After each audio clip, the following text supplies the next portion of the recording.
네, 여러분 안녕하십니까. 2월 10일 월요일입니다. 마켓나우 1부 시작하겠습니다. 임종윤입니다. 고은별입니다. 지난주 국내 증시는요, 월요일장의 폭락을 좀 만회해 주면서 주가 좀 흘러갔습니다. 변동성이 굉장히 괘씸했던 한 주였는데 이번 주 역시나 비슷하지 않을까 싶습니다. 그렇죠. 네, 주말 사이 트럼프 대통령의 발언들이 나왔고요. 중국에서도 보복 관세를 하겠다. 그리고 오늘 오전에, 우리 시간으로 오전이죠. 트럼프 미국 대통령이 25% 철강과 알루미늄 관세를 부과하겠다. 세금에 대한 이야기가 지속적으로 나오고 있습니다.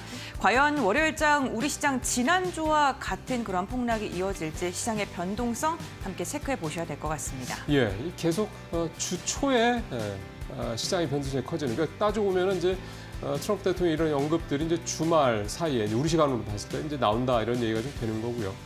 이번에 이제 얘기가 나오고 있는 상호관세 같은 경우는 이제 서로 이제 니네가 우리한테 얼마를 매기니? 그래 알았어, 그럼 너희는 똑같이 매길게 이 개념이기 때문에요. 미국과 FTA 계약을 체결한 우리로서는 뭐 사실 그렇게까지 부담스럽지는 않다고 봐야 되는데 앞서 이제 고양코도 말씀하셨습니다만 알루미늄, 철강 여기에는 그냥 보편관세 25%를 부과한다고 했기 때문에 특히 이제 포스코 같은 이런 국내 제철 업계, 철강 업계, 그다음에 알루미늄 쪽 뭐 고려하냐 이런 회사들이 되겠죠. 이런 쪽에서는 좀 분명히 부담스러운 그런 내용이 좀 될 거라고 좀 봐야 될 것 같습니다. 또 상호관세는 자동차 쪽에서는 어쨌든 좀 신경이 쓰이는 그런 대목이라고 좀 볼 수가 있겠습니다. 네, 그렇습니다. 그 관세 이슈뿐만 아니라 이번 주 발표되는 지표들 너무나도 많습니다. 그렇습니다. CPI, PPI, 소매 판매 지표도 발표가 되고요. 우리나라는 카카오 실적 그리고 하나그룹의 실적과 같이 아직도 실적 발표 굵직한 기업들 남아 있는 만큼 이러한 수치적인 부분도 꼼꼼하게 체크해 보셔야 될 것 같습니다. 그럼 마켓나우 2부 본격적으로 시작해 보겠습니다. 네. 자, 오늘 모닝체크 첫 번째 내용은 코스닥 얘기를 좀 해볼까 합니다. 아마 올 들어서 투자자분들께서도 시청자분들께서도 이상하다. 코스피보다 코스닥이 좀 나은 것 같은데 라고 하셨는데 실제로 많이 나왔고요. 보시면 코스닥 지난주 4일 연속 상승을 하면서 코스피를 좀 앞섰는데다가 올 들어서만 보면 코스닥이 무려 9.6%. 한 6주 정도 돼가는 거죠. 한 달 반쯤 돼가는 건데 코스닥이 무려 10%나 좀 주가가 오르는 그런 모습이 좀 나타나고 있습니다. 지수 기준으로 굉장히 많이 오른 거죠. 반면에 이제 코스피가 5.1%. 그러니까 대략 코스닥이 코스피보다 한 2배 정도 올해 좀 상승을 더 하고 있다. 얘기를 좀 해볼 수가 있겠습니다. 사실은 어떻게 보면은 이제 워낙에 많이 떨어졌던 탓이 크다고 봐야 됩니다. 지금 밑에도 나옵니다만 지난해 코스닥이 무려 21.7%나 급락을 해서 전 세계 주요 국증 시간 때 저도 이 시간에 전해드린 바가 있습니다만 꼴찌 거의 최하위였거든요. 물론 코스피도 상당히 좋지 않았습니다만 코스닥이 워낙에 작년에 이 시장 상황이 나빴기 때문에 그런 부분들에 대한 적어도 기술적 반등 부분은 사실은 이미 어느 정도 예상을 했던 바였는데 이제 기술적 반등 수준 이상의 어떤 그런 반등을 연초부터 좀 보여주고 있다 이렇게 좀 볼 수가 있겠고 그다음에 로봇이나 유리기판 최근에 이 코스닥에 있는 좀 주요 종목들 이런 종목들의 좀 반응이 좀 좋은 것도 전반적으로 이제 코스닥 쪽의 수익률이 좀 높은 이유로 좀 해석이 좀 되고 있습니다. 좀 잘 아시겠지만 코스닥 지수의 시총 상위 종목들을 찾아오고 있는 건 바이오하고 2차 전지 관련주들, 로봇 관련주들이 좀 많은데요. 로봇 관련주 같은 경우는 이제 사실 레인보우 로보티스 정도인데 만약에 이런 식으로 로봇이라든가 이런 유리기판 관련된 이런 종목들이 더 주가가 많이 오른다 그러면 시총 상위권으로 계속 올라오겠죠. 그러면 이제 아무래도 2차 전지 쪽 이렇게 기존의 시가총액 상위 종목을 찾아오고 있던 종목들은 또 내려올 테고요. 이런 뭔가 좀 변화들이 좀 나타나면서 코스닥 시장이 시총 상위 종목들의 면모도 많이 좀 바뀌어가지 않겠냐 이런 생각도 좀 해볼 수가 있겠습니다. 자, 모닝체크 두 번째 사항으로 좀 가보겠습니다. 당연히 관세 얘기를 해야 될 것 같습니다. 일단 지난주에 이제 미일 정상회담이 있었고요. 여기서 일본은 이제 오늘 이제 신문 기사들 보시면 아시겠지만 거의 불종적인 거의 읍소 전략 거의 뭐라 그러죠? 표현이 좀 세긴 합니다만 거의 그냥 원하는 대로 다 해드릴게요. 트럼프 대통령이 와 할 정도로 그렇게 1조 달러 이런 얘기가 좀 나오고 있습니다. 이렇게까지 이제 여러 가지 특히 이제 방위비 직접적으로 경제 쪽은 아닙니다. 방위비 분담액도 2배로 늘리겠다. 1기 때에 비해서 이런 식 얘기들이 좀 나오고 있습니다. 우리 쪽 입장에서 봤을 때는 반면기사로 삼아야 될 것들이 상당히 많이 있을 건데 상당히 우리 시장 내부, 우리 경제, 우리 이제 정부 내부 상황이 좀 복잡한 상황이기 때문에 잘 대응을 어떻게 해야 될지 좀 걱정되긴 합니다만 어쨌든 미일 정상회담에서 이제 일본이 상당히 좀 전향적으로 미국의 비율을 맞추면서 이런 부분들이 우리한테는 좀 부담도 좀 될 수 있겠다 생각이 좀 되고요. 그 다음에 상호관세 부과가 이제 모든 교역 대상으로 부과가 된다라는 거고, 트럼프가 특히 자동차 쪽 얘기를 많이 했습니다. 예를 들어서 유럽 같은 경우는 지금 미국산 자동차에 10%의 관세를 부과하고 있는데, 미국 같은 경우는 유럽산 자동차에 2.5% 관세를 부과하고 있거든요. 관세 차이가 좀 한 4배라니까 크죠. 이런 부분들에 대해서 이제 바로 시정 조치가 이어질 것으로 보이고, 결국 이 얘기는 뭐냐면 유럽연합 너네들 그동안 우리한테 수출 많이 해서 이익 많이 냈지, 이제 한번 너네도 그대로 당해봐라 라고 트럼프가 얘기하고 있었던 유럽에 대한 여러 가지 압박의 신호탄이 바로 이제 이 상호 관세부터다.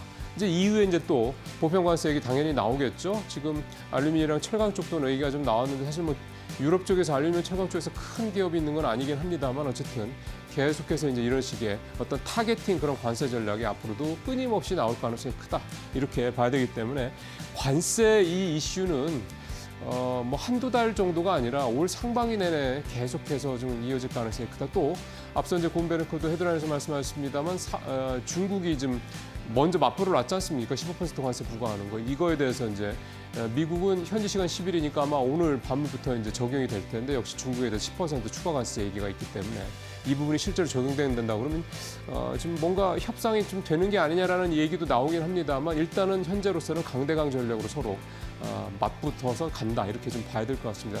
이 관세 문제는 어쨌든 이번 주 초반에는 시장에 좀 부담이 될 수밖에 없을 것 같습니다. 자, 마지막으로 하나 더 살펴보겠습니다. 미디어 앤 엔터 지수가요, KLX의 미디어 앤 엔터 지수라는 게 최근 한 달 새 8% 넘게 올랐습니다. KLX 전체 이런 개별 지수들 가운데 상승률 1위를 기록했고요. 같은 기간 코스피가 1.3%, 코스닥이 3.4% 오른 걸 생각하면 미디어 앤 엔터 지수가 굉장히 좀 많이 올랐습니다. 여기에 이제 사실 네이버나 카카오, 크래프톤이 들어있어서 이렇게 사실 많이 올랐습니다. 지난주에 ETF 상품 중에서 제일 성적표가 좋았던 게 인터넷 관련된 이 종목, 두 종목 들어가 있던 종목, 이런 ETF 상품이었거든요. 그러니까 결국은 미디어 앤 엔터 지수에서 이들 종목이 들어가 있기 때문에 이렇게 주가 지수가 많이 올랐다, 이렇게 봐야 되겠고, 뭐 이유는 딥시크 수혜 기대감, 그다음에 후발주자로서 국내 AI 경쟁에 대한 가능성 기대감 등등등, 그다음에 오픈AI 샘 얼트먼 CEO 왔던 거, 이런 것에 따른 향후 기대감 등등등 여러 가지들이 작용하고 있습니다. 특히 사실 이 회사는, 세 회사는 따져보면 내수 중심의 회사들이죠. 그러니까 미국의 관세 이런 전략에서도 비교적 영향을 덜 받는다, 이런 측면도 관계가 좀 되고 있다. 그리고 엔터 같은 경우도 사실은 뭐 예를 들어서 뭐 미국에 뭘 수출하고 이러는 게 아니지 않습니까? 가서 공연하고 굿즈 팔고 이러는 건 다 달러로 베이스를 받기 때문에 오히려 이런 고환율 상황에서도 이 엔터 관련주들도 수혜를 받을 수 있다, 이런 전망들 계속해서 나오고 있다는 거. 주가도 사실 또 많이 오르고 있죠. 이런 분들 참고하시길 바랍니다. 오늘 모닝체크 이렇게 세 가지 내용으로 마무리를 하겠습니다.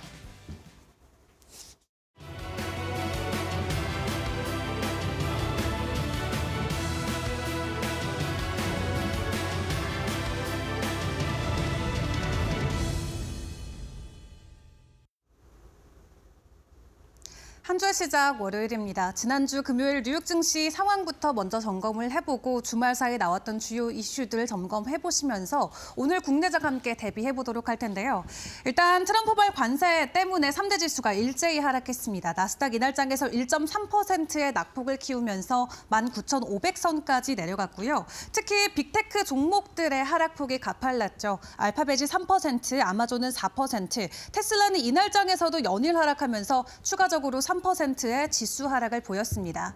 지금까지 이 빅7, 엠테크 관련해서 주가를 실적을 발표한 종목들의 이 실적 추이를 확인을 해봤을 때 메타를 제외하고는 전부 다 성장률이 둔화되고 있는 모습이 포착이 되고 있는데요.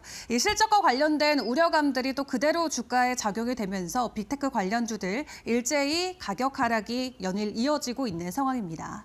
그리고 이날 증시에서 확인해 볼 부분은 고용 지표가 되겠죠. 1월 비농업 고용은 14만 3천 건이 증가가 됐는데 시장의 예상치를 밑도는 수치가 공개가 됐고요. 실업률 같은 경우도 4%대로 하락하면서 일단 3월 금리 인하에 대한 기대감은 확실하게 내려갔습니다.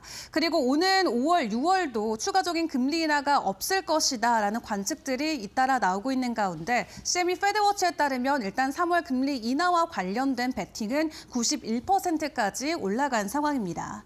그리고 미국 안에서의 소비자 심리 지수도 67.8을 기록하면서 전월 대비 하락하는 모습이 나왔고요. 무엇보다 1년 기대 인플레이션 수치가 4.3%로 전월 대비 1%포인트나 급등했습니다.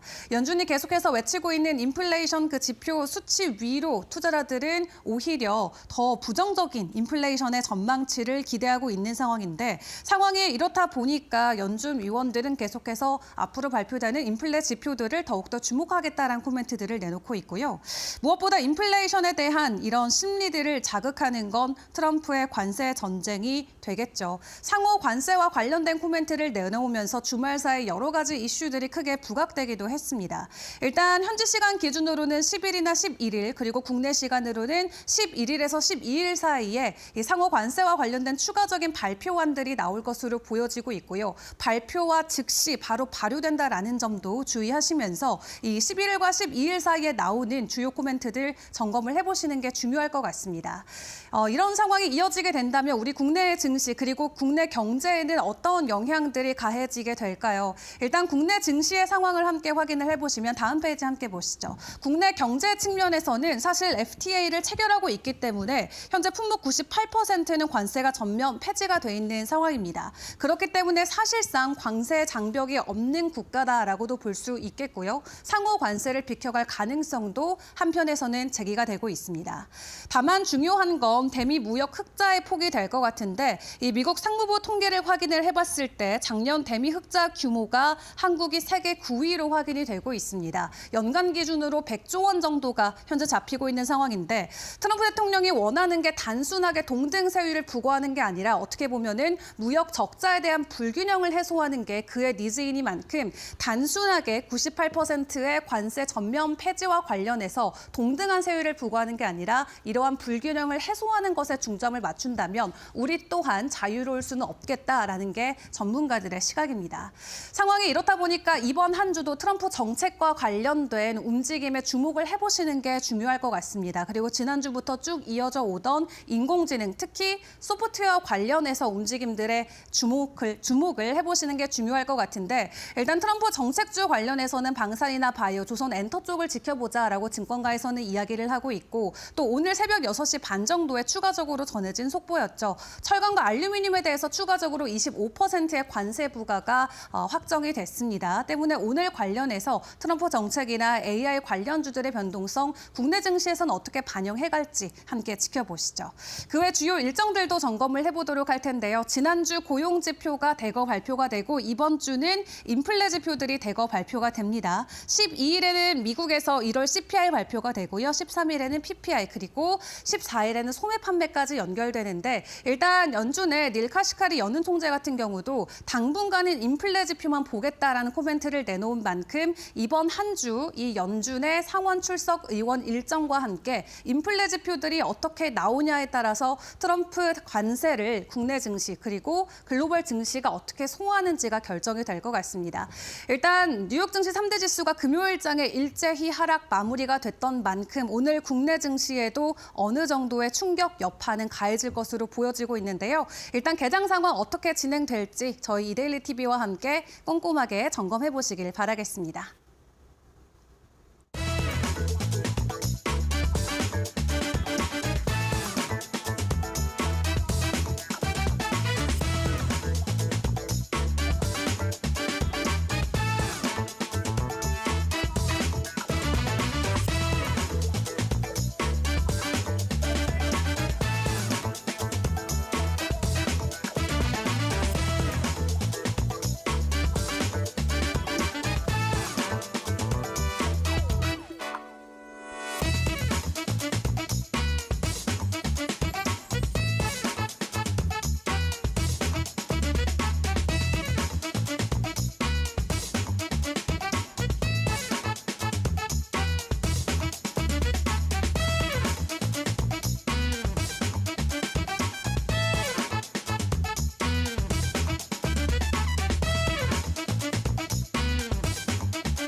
네, 저희 마켓나우 일부가 오늘부터 조금 손을 봤습니다. 지난번까지 했던 이슈 레이더 이제 시간을 이제 대신해요. 오늘부터 저희가 제 뒤에 보시는 것처럼 박근호의 빅샷이라는 이름의 새 코너를 좀 준비를 했습니다. 이제 박근호 의사 이제 이슈에 대해서 저희가 일주일에 이제 2번씩 이제 매주 뵀던 분인데요.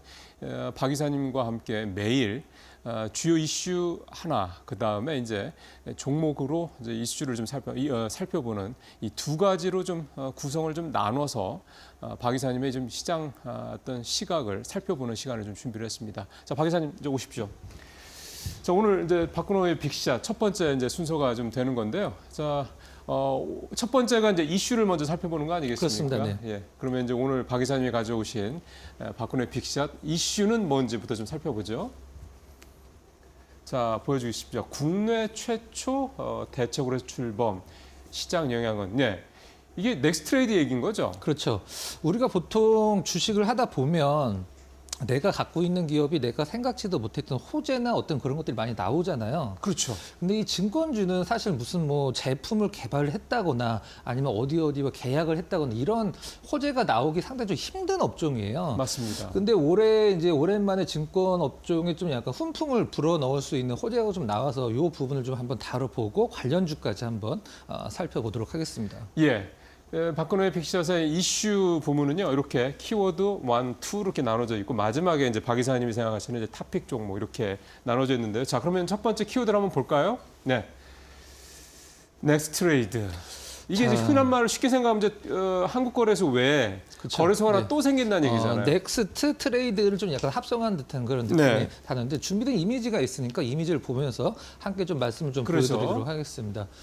자, 넥스트레이드 홈페이지에서 이제 여러 가지 이제 그 어떤 설명을 좀 많이 해주고 있는 부분들이 네. 있는데 과연 기존의 거래소들과 어떻게 달라지는가가 중요하겠죠. 그렇죠. 그게 제일 중요하죠. 한국 거래소 같다라고 하면 사실 의미는 아예 없는데 거래 시간 연장. 사실 거래 시간은 지금도 6시까지는 거래를 할 수 있긴 하지만 시간의 거래로. 그렇죠. 근데 단일가 매매이기 때문에 좀 약간 불편하죠. 맞습니다. 그래서 이제 오후 8시까지 오전 8시부터 12시간 동안 매매를 할 수 있다라고 하고요. 그다음에 낮아진 수수료. 요게 이제 만약 수수료가 똑같다라고 하면은 사실 큰 메리트가 메리트가 없는데 없죠. 그렇죠. 가장 좋은 메리트라고 볼 수가 있고요.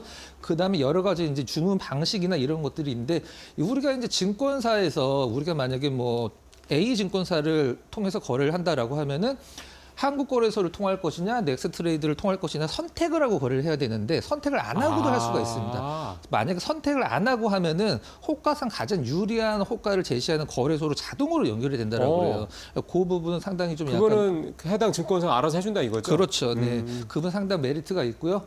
그 다음에 일단은 다음 거로 가볼까요? 네, 다음에 이미지를 좀 보면서 말씀을 드리면 이 넥스트레이드가 이제 만들어질 때 사실 한국 증권 거래소도 대부분의 지분은 거래 증권사들이 가지고 있거든요. 그렇죠. KRX도 근데 넥스트레이드 마찬가지인 것 같아요. 일단 주요 주주사들은 미래, 삼성, 신한, 뭐 NH, 키움 이런 식으로 정해져 있고요. 그다음 일반 주주는 그 다음에 좀 약간 중소형주 증권사들, 그다음에 비주주사로서는 카카오페이가 유일하게 지금 우리가 이제 국내 증권사들은 대부분 다 들어갔네요. 그죠? 그렇죠.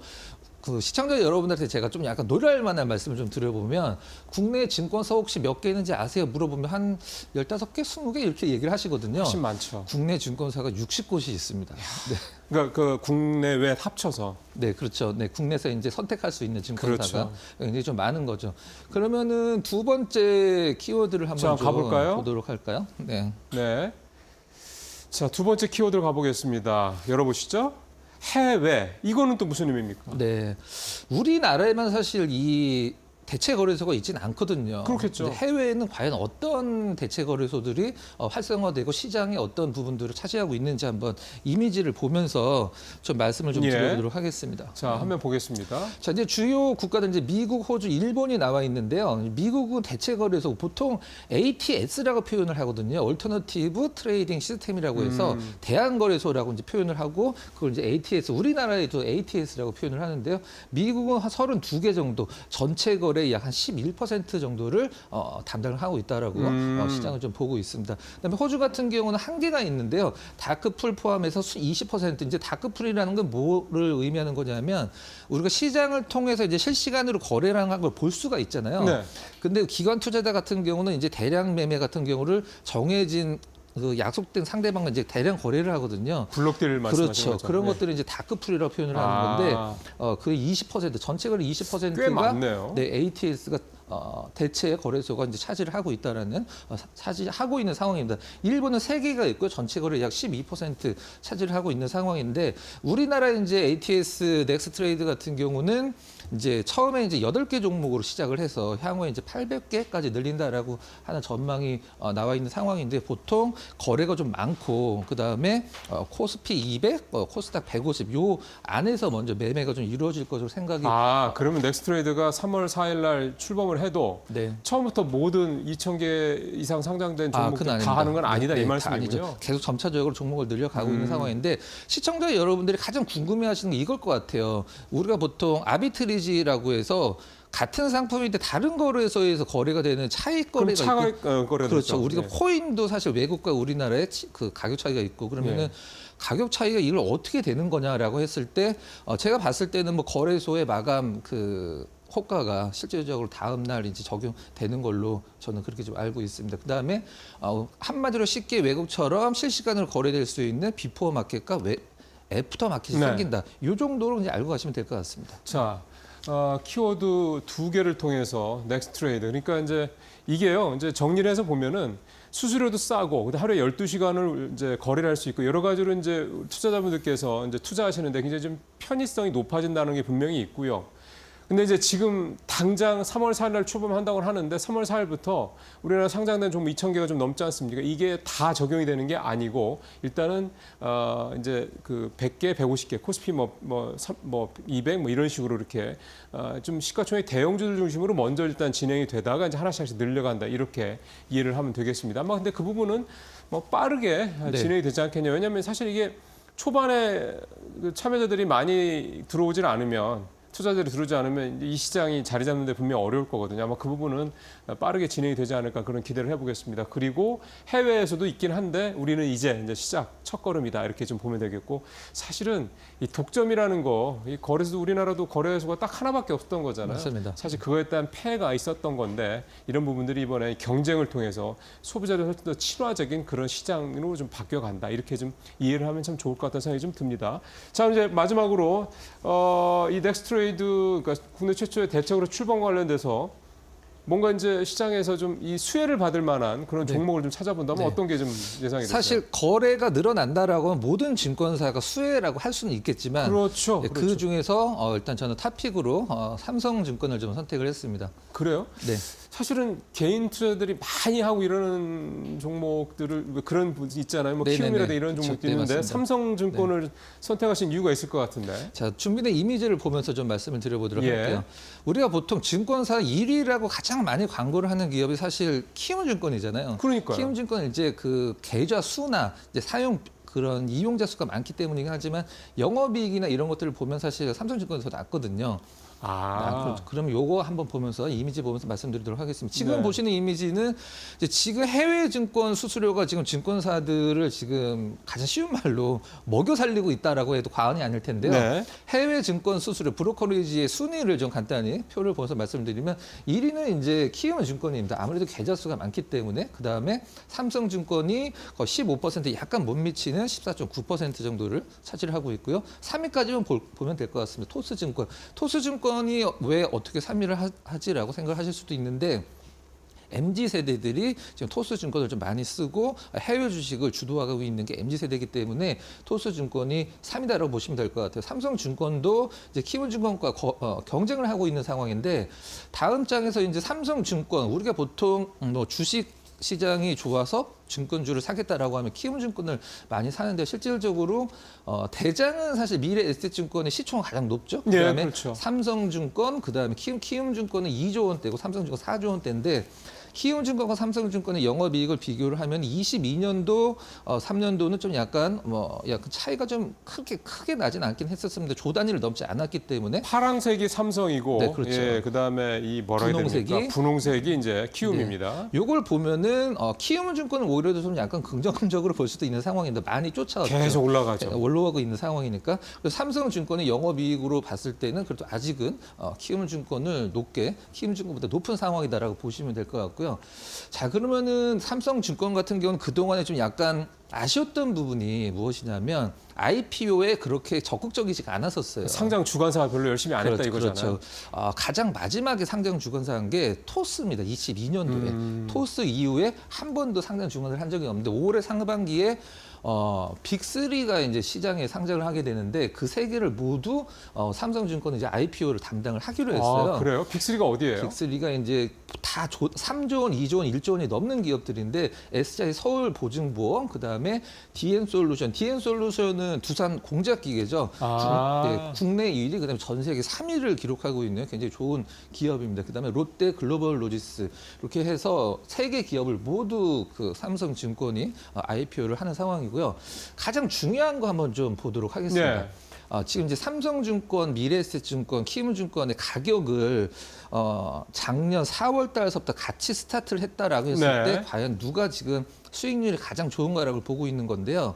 미래에셋증권 이제 빨간색이 삼성, 그다음에 파란색이 미래에셋, 이제 초록색이 키움증권인데요. 삼성증권은 사실 다른 증권사 대비해서 다른 흐름을 좀 보여주고 있습니다. 물론 많이 올랐네요. 그렇죠. 이 출렁일 때는 같이 좀 출렁이긴 합니다만 최근의 흐름이 완전히 다른 흐름이죠. 그렇기 때문에 삼성증권이 나름대로 이 넥스트레이드 관련돼서 그다음에 삼성증권은 또 이 우리나라에서 고액 자산가가 가장 많은 증권사거든요. 사실 그게 이 회사 갖고 있는 가장 큰 밸류죠. 그렇죠. 26만 명이 1억 원 넘는 계좌를 갖고 있는 기업인데 증권사인데 가장 큰 특징은 뭐냐면 우리 앵커께서도 그 주문 내실 때 뭐 HTS나 MTS 주문을 내시죠. 그러겠죠. 근데 이 네. 고액 자산가 분들은 전화로 주문을 많이 하시거든요. 전화로 하면은 수수료가 엄청나게 비싸집니다. 훨씬 비싸잖아요. 훨씬 비싸죠. 그렇기 때문에 삼성증권이 그거에 대한 좀 강점이 있다라고 보시면 될 것 같습니다. 자, 종합적으로 정리를 하면 네. 넥스트레이드는 모든 증권사들이 다 수혜가 있지만 그 중에서 최근에 수급이나 주가 흐름 봤을 때 다른 증권사들과 좀 약간 차별화가 되는 삼성증권을 조금 눈여겨볼 필요성이 있다라고 정리를 하도록 하겠습니다. 그럼 제가 질문 하나 드리면 네. 차트상으로 봤을 때는 삼성증권이 좀 많이 반등을 했잖아요. 특히 네네네네. 작년 말부터 올해 들어서. 그렇다면은 좀 이제 평가, 밸류에 대한 부담이 좀 있지 않을까. 그 부분 하나 좀 신경이 좀 쓰이네요. 그렇긴 합니다만 이게 전반적으로 차트를 보시면 내용과 차트를 보면 오히려 왜 이렇게 덜 올랐지라는 생각이 오히려? 듭니다. 네. 그런 부분들 좀 감안하시면서 어쨌든 이 넥스트레이드 출범으로 가장 큰 수혜를 받을 게 당연히 증권주인데 업종 전체로 보면은 그 중에서도 삼성증권을 우리 박근혜 의사는 탑픽으로 뽑았다 이렇게 지금 말씀해 주셨습니다. 네, 오늘 첫 번째로 이제 이슈에 대한 빅샷 살펴봤고요. 계속해서 곤배 랭커와 함께 종목 빅샷 시간으로 이어지도록 하겠습니다.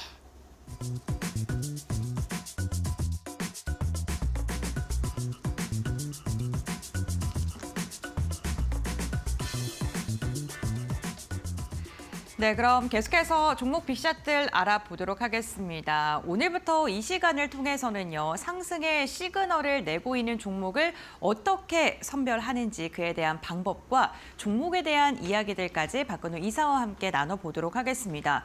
우선 박근우 이사님께서요, 종목을 선정할 때 활용하는 지표가 있다고 들었습니다. 어떠한 지표를 주로 활용하실까요? 주식시장에서 네. 주식시장이 생긴 이후로 지금까지 단 한 번도 깨지지 않는 법칙이 있어요. 어떤 법칙이요? 그게 뭐냐면 그 어떤 재료도 수급에 우선하지 못한다라는 법칙이 있거든요. 수급이 최고다라는 뜻이죠. 실질적으로 아무리 기업이 좋아도 사람들이 시장에서 안 사면 상승이 안 나오잖아요. 근데 그쵸. 그 시장에서 사람들이 어떤 종목을 사고 있는지, 내가 갖고 있는 종목을 팔고 있는지 그거를 확실하게 텍스트로 보여주는 지표를 오늘 수업에서 여러분들과 함께 해보도록 하겠습니다. 알겠습니다. 체결 강도라는 지표입니다. 체결 강도요.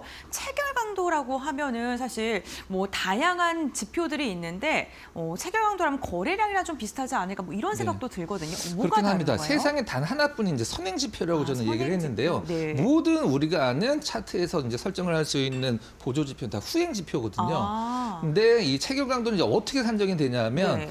우리가 이제 주문을 할 때 매수하는 주문이 있고 매도하는 주문이 있잖아요. 그쵸. 근데 이 매수하는 주문을 매도하는 주문으로 나눠서 100을 곱하면 한마디로 체결 강도가 나오게 되는 건데 실질적으로 100보다 높으면 지금 이 종목이 시장에서 사는 사람들이 많구나. 그다음에 100보다 낮으면 사람들이 팔고 있구나라는 것을 텍스트로 우리가 이제 볼 수 있게 되는 거죠. 사는 사람이 더 많은 게 100% 이상이고 그렇죠. 파는 사람이 훨씬 더 많은 게 100% 이하다. 네, 맞습니다. 자, 그럼 어떻게 구성되는지 시간이 한 1시간이 좀 필요한데 시간이 너무 아쉽습니다. 이제 네. 차근차근 좀 알아가 보도록 할게요. 알겠습니다. 자, 체결 강도는 이제 4개로 구성이 되는데 오늘 시장에서 사는지, 그다음에 일주일 평균 이 종목을 시장에서 샀는지 팔았는지, 그다음에 한 달 동안 과연 이 종목들을 시장에서 샀는지 팔았는지 평균적으로, 네. 그다음에 3달 동안 한 분기 동안 이 종목을 샀는지라는 것을 이제 나타낼 수 있는 4가지가 있는데요.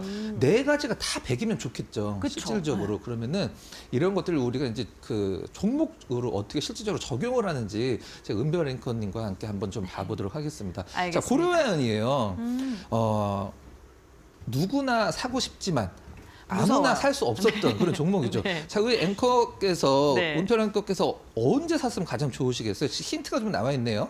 저는 여기 빨간색 박스에 사고 싶습니다. 이때가 이제 작년 8월 달인데 이때는 시장에서 사실 아무도 관심이 없을 때예요. 그리고 맞아요. 실질적으로는 거래도 그렇게 크게 없었고 장중에 변화도 별로 없었고 약간의 좀 횡보하는 듯한 느낌이었거든요. 그럼 그때 고려 아연을 체결 강도를 봤다라고 하면 어떤 체결 강도 나와 있는지 한번 보도록 하겠습니다. 8월 달에 체결 강도인데요.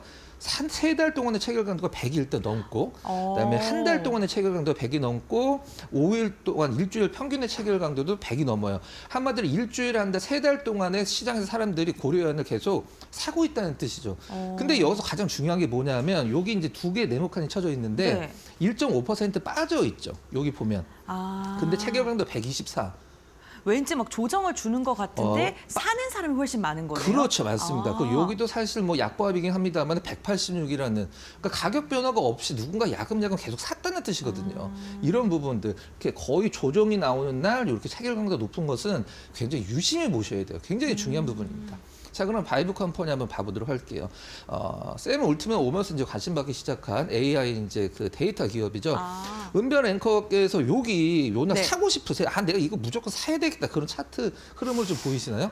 근데 계속 지금 3번이나 그렇죠. 상단을 맞고 떨어져서 좀 네. 고민될 것 같아요. 네, 양치기 소년 네. 같은 그런 그럼 또 느낌의 속지 차트인데, 않을까? 뭐 그럼 이런. 요때 네. 바이브 컴퍼니의 체결 강도 한번 봐보도록 할게요. 네. 자, 보면은 별로 안 올랐는데 이 4개의 체결 강도 모두 100이 들어가 있어요. 와, 석 달 동안 계속 샀네요. 3달, 네. 한 달, 일주일, 당일 체결 강도가 모두 100이 들어가서 그게 바로 언제냐면 우리가 이제 요 날이거든요. 그럼 그 다음에 체결 강도 완성이 됐잖아요. 네. 그러면 어떤 흐름이 나오는지 한번 체크를 해보도록 하겠습니다. 바로 그날이 요 날이에요. 와. 살짝 죽은 다음에 조정 준 다음에 연소로 급등이 아직도 이 다음 날도 또 올라갔거든요. 네. 이런 부분들, 그러니까 체결 강도를 알았으면 내가 이걸 여기서 샀을 텐데 이런 것들을 우리 시청자 여러분들 좀 중심적으로 봐주셔야 되거든요. 네. 물론 뭐 이 종목 꼭 안 사도 되지만 그다음에 삼성증권 한번 봐보도록 할게요. 방금 전에 이제 소개를 시켜드린 종목인데요. 삼성증권도 지금 수급이 3달, 한 달, 일주일 수급이 굉장히 꽉 차 있습니다. 당일 체결 강도 중간중간 빠져 있습니다만은 여기서 가장 중요한 게 뭐냐면 이렇게 중간에 조정 줄 때 네. 중장기 체결 강도가 100이 넘어 있으면 우리 은별 앵커님 네. 이제 내 종목이 올라가다가 좀 약간 주춤하면 한 20% 수익인데 이걸 지금 팔아야 되나, 이제 하락 전환될 것 같은데 아니면 조정일까, 그걸 판단하기가 굉장히 힘들잖아요. 너무 어려워요. 네. 너무 어렵죠. 네. 그때 이 중장기 체결 강도가 100이 넘어 있으면 하락 전환이 아니라 조정일 가능성이 상당히 높은 거죠. 자, 그럼 다음 장 한번 좀 봐보도록 할까요? 삼성증권의 차트인데 이렇게 중간중간에 음봉이 나오잖아요. 네. 이럴 때 사실 갖고 있는 분들이 어떤 느낌이 드시냐면 이게 사실 이렇게 올라갔기 때문에 조정 같지만 네. 이렇게 가려놓고 보면 이게 다음날 또 떨어질 것 같고 또 그런 느낌이 들거든요. 맞아요. 요럴 때 이제 체결 강도를, 삼성증권의 체결 강도를 보면은 중장기 체결 강도 다 100이 넘어 있기 때문에 이거는 하락 전환이 아니라 조정의 조정이구나. 가능성이 좀 높다. 그렇게 판단을 하시면 됩니다. 자, 그럼 또 다른 것들 한번 봐보도록 할까요? 효성중공업인데 제가 이렇게 가리고 한번 봐볼게요. 네. 만약에 우리 은별행께서 여기서 사셨어요. 네. 여기서 이제 수익이죠. 네. 굉장히 수익이 잘 났습니다. 이렇게 한번 가려볼게요. 네. 요 긴 음봉 나온 날이 오늘이에요. 네. 그동안에 힘들게 냈던 수익을 하루에 다 까먹었습니다. 아, 자, 네. 느낌이 어떨까요? 이걸 어떡하지? 그렇죠. 갖고 있어야 되나, 네, 더 팔아야 사야 되나? 되나, 네. 굉장히 좀 고민이 많이 되겠죠. 그렇죠. 그럼 그때 우리는 뭘 보면 되죠? 저희 체결 강도. 체결강도 보면 네. 되죠. 한번 봐보도록 하겠습니다. 알겠습니다. 자, 그럼 그날 12% 가까이 떨어진 날이에요.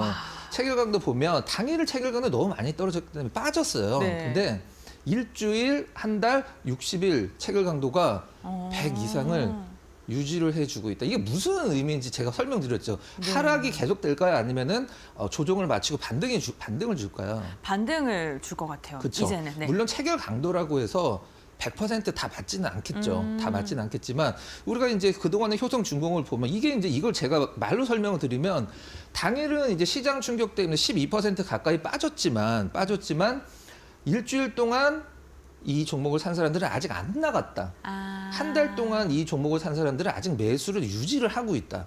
1분기 동안 이 종목을 산 사람들은 아직도 매수가 더 많다. 그걸 표현을 해주는 거거든요. 그러면은 이게 이제 하락 전환보다는 조정의 가능성이 상당히 높은 거죠. 다 그러면은 뭐 하나금융지주도 한번 봐보도록 하겠습니다. 네. 똑같은 예가 될 것 같은데 차트가 이렇게 좀 유지가 되고 있어요. 뭐 나쁜 흐름은 아니죠. 자, 그러면 이때 중요한 거 2% 빠진 날. 자, 요 날이 될 것 같아요.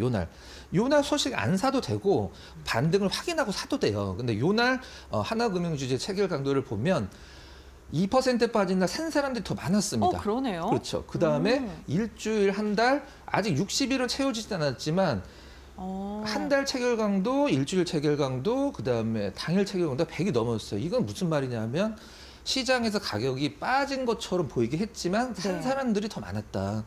2%, 1.98% 빠졌지만 산 사람들이 더 많았다. 이걸 표현해 주는 거예요. 그러니까 여기서 힌트를 얻자는 거죠, 우리는. 이런 식으로 이제 체결 강도를 시청자 여러분들이 좀 활용을 하시고 저도 매일 이 시간에 우리 은별 앵커님과 여러분 공부를 하는 느낌으로 함께 하도록 하겠습니다. 저희가 그 바이브 컴퍼니에 대한 이야기를 할 때 네. 그 체결 강도와 제가 거래량이 좀 궁금하고 헷갈렸었거든요. 네, 네, 근데 네. 그 바이브 컴퍼니라던가 아니면 그 전에 있던 종목들 보면은 거래량은 굉장히 적고 그리고 그 거래가 많이 되거나 활성화되지 않은 그 순간에도 네. 체결 강도는 계속해서 100%가 그렇죠. 넘고 있더라고요. 그건 이제 어떤 의미냐면 네. 체결 강도가 사실 60일까지 좋으면 네. 많이 올라간 종목군들이 많아요. 많이 샀기 때문에. 근데 안 올라가고 체결 강도가 좋은 종목군들은 시장에서 누군가 좀 티 안 나게 야금야금 모았다? 요 정도로 이해를 하시면 될 것 같아요. 알겠습니다. 지금 오늘은 체결 강도를 통해서 이러한 시그널을 줬던 종목군들이 어떻게 상승을 했는지에 대한 이야기를 나눠봤습니다. 사실 그런데 아직도 그렇다면 체결 강도를 지금 신호를 주고 있는 종목이 무엇인지에 대한 시청자분들이 좀 궁금증을 갖고 계실 텐데요. 그럼 다음 시간부터는 그런 종목들도 들고 오실지 좀 기대해봐도 될까요? 당연히 드려야죠. 네. 그래서 이제 체결 강도로서 네. 시장에서 이제 시청자 여러분들이 네. 참고를 하고 매매에 굉장히 좀 도움이 될 만한 종목군들을 엄선을 해서 제가 이제 매일 이 시간에 여러분들과 함께 하도록 하겠습니다. 알겠습니다. 오늘은 박근호의 빅샷 시간을 통해서요. 체결 강도가 어떠한 시그널을 내뿜고 있고 그리고 종목군들이 어떻게 움직였는지에 대한 이야기를 나눠봤습니다. 박근호 이사님이 해준 말씀 중에서 가장 기억에 남는 게 유일한 선행 지표다라는 건데요. 과연 앞으로 박근호 이사님께서 선정하신 시그널을 주고 있는 종목들, 이 빅샷 종목들이 어떠한 수익을 우리에게 안겨줄지 우리 시청자분들도 함께 꼼꼼하게 확인해 보시면서 우리 시간 참여해 보시면 좋을 것 같습니다. 오늘 말씀 여기까지 듣겠습니다. 고맙습니다.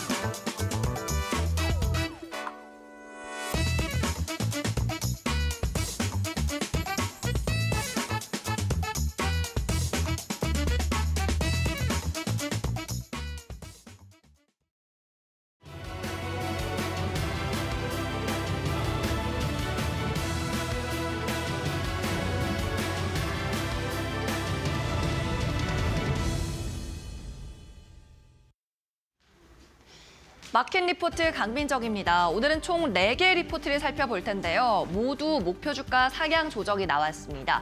먼저 네이버 실적 발표가 있었던 만큼 증권가에서 무수히 많은 리포트를 냈는데 그중에서도 복수의 증권사에서 목표 주가 상향 조정했습니다. 먼저 하나증권의 시각을 살펴볼게요.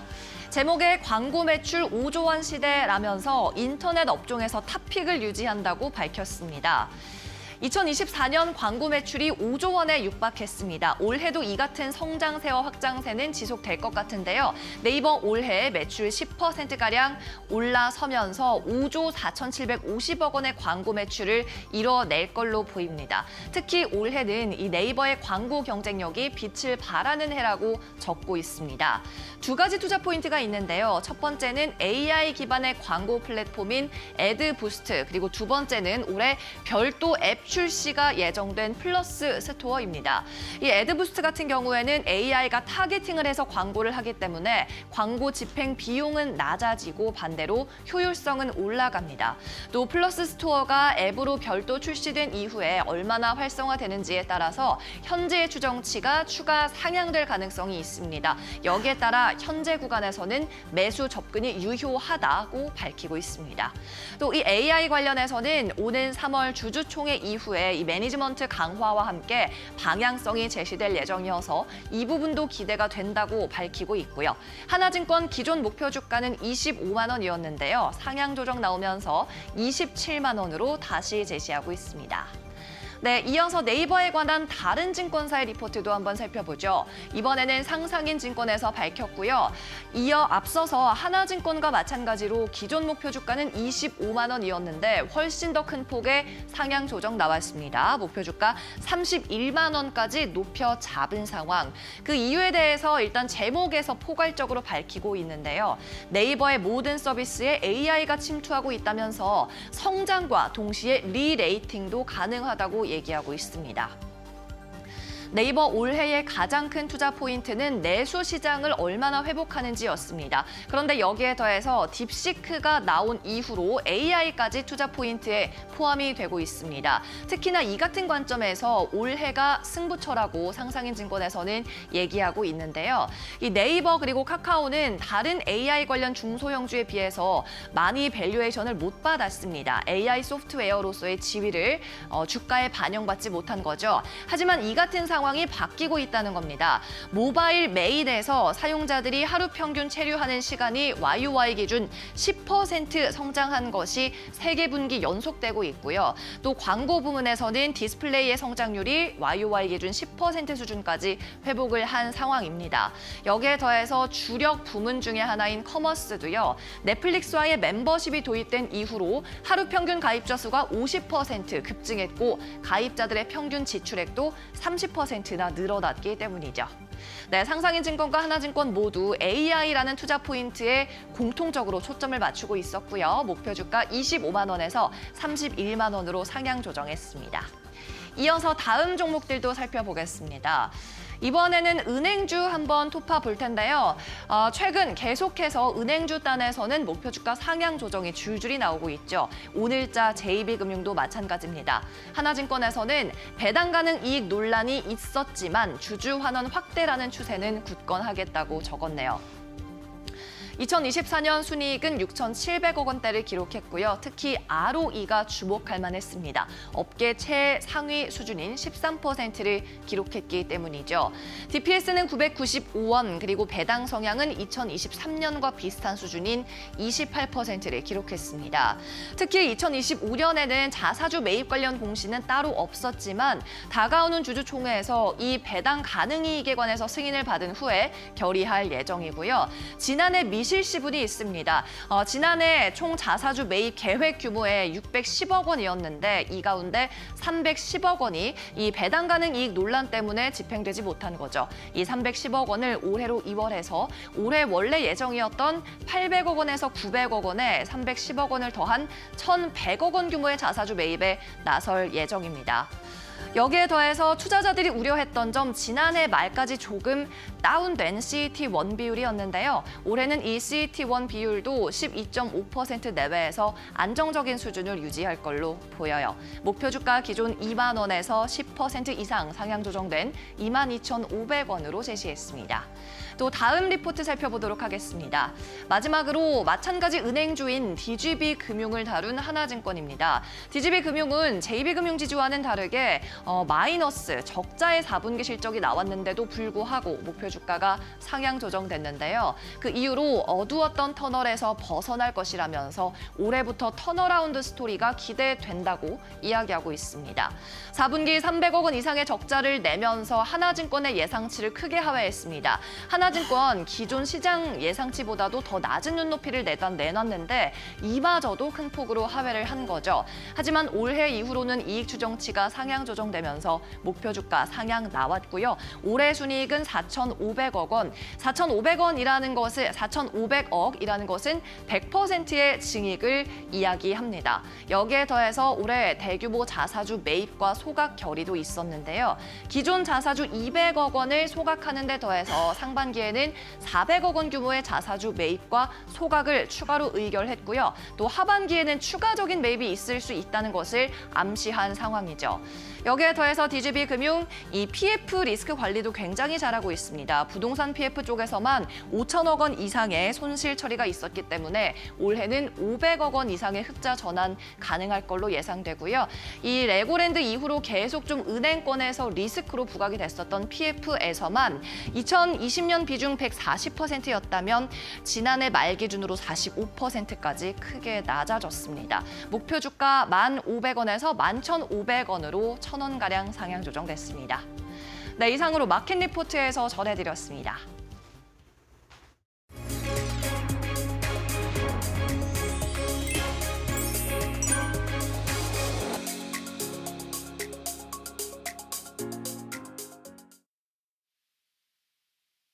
네, 안녕하세요. 반갑습니다. SK증권 소영훈 차장입니다.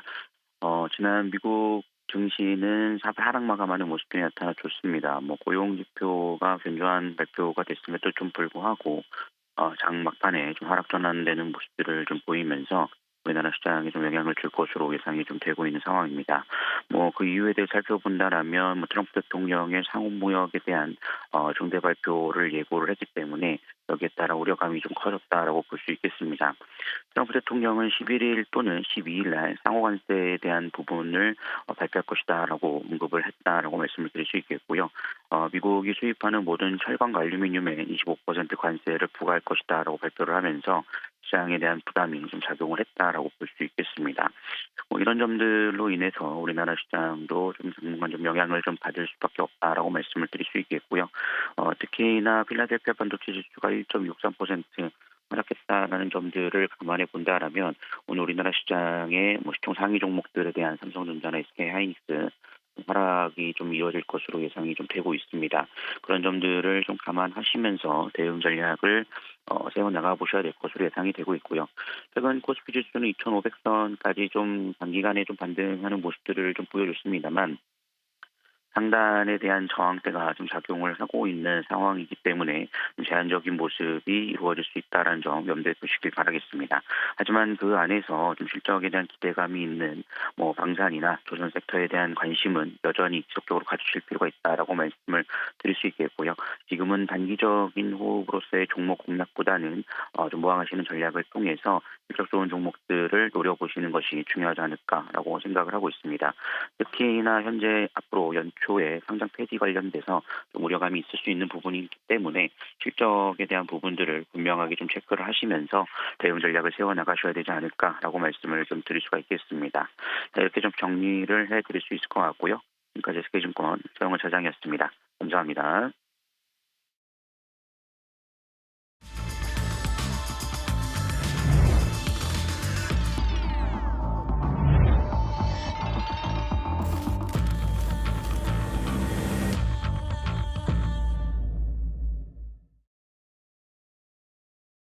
예, 8시 51분 지나고 있습니다. 자, 오늘도 또 두 분, 김민수 대표님, 신일섭 위원님, 고은별 앵커와 함께 또 마켓 스탠바이 시간 이어가도록 하겠습니다. 자, 어서 오십시오. 네, 지난주 뉴욕 시장이 좀 많이 빠졌네요. 한 1% 전후로. 나스닥은 또 1.3% 넘게 좀 빠진 것도 있고, 뭐 그것도 그겁니다만, 이 트럼프가 또 주말에 또 참 불편하게 만들었죠. 이 관세 얘기 계속 하고 있고, 또 오늘 중국이 또 오늘부터 이제 미국에 대한 15% 추가 관세, 15% 관세를 먼저 선공을 했고, 여기에 이제 미국이 오늘 밤에 이제 현지 시간으로 10일이니까요. 10% 추가 관세 얘기 좀 나오고 있고, 참 이 관세가 시끄럽습니다. 이런 상황에서 아마 우리 시청자분들, 투자자분들께서 좀 마음이 좀 불안하실 것 같은데 어떤 식으로 좀 접근하면 좋을지 두 분 말씀 좀 들어보겠습니다. 먼저 김 대표님 탑3 어떻게 뽑으셨습니까? 네, 앞서 앵커님 말씀하신 것과 똑같은 얘기입니다. 트럼프 관세 리스크 계속되는 가운데 미국 시장을 끌어내렸던 요인들도 그쪽이라고 봐야 될 것 같고요. 즉 트럼프 2기 시작됐다라고 이제 시장은 해석을 하는 부분이라고 봐야 될 것 같고요. 그런 가운데 보다 보니까 아침에 또 이제 미국에서 트럼프 대통령이 발표를 했네요. 철강, 알루미늄 쪽에 관세 25% 부과라는 쪽으로 나오기 시작하면서 드디어 이제 관세 쪽에 대한 여러 가지 압박들이 들어오기 시작한다라고 봐야 될 것 같습니다. 그런 부분들과 함께 이제 오늘 내일 사이에 나올 수 있는 상호무역법 제정과 함께 또 이제 보편 관세까지도 부과가 되느냐라는 쪽들의 우려감들이 상당히 커지는 것 같은데. 근데 트럼프 일기 때 잘 생각해 보시면 거의 비슷한 내용들로 접근들로 봐야 될 것 같습니다.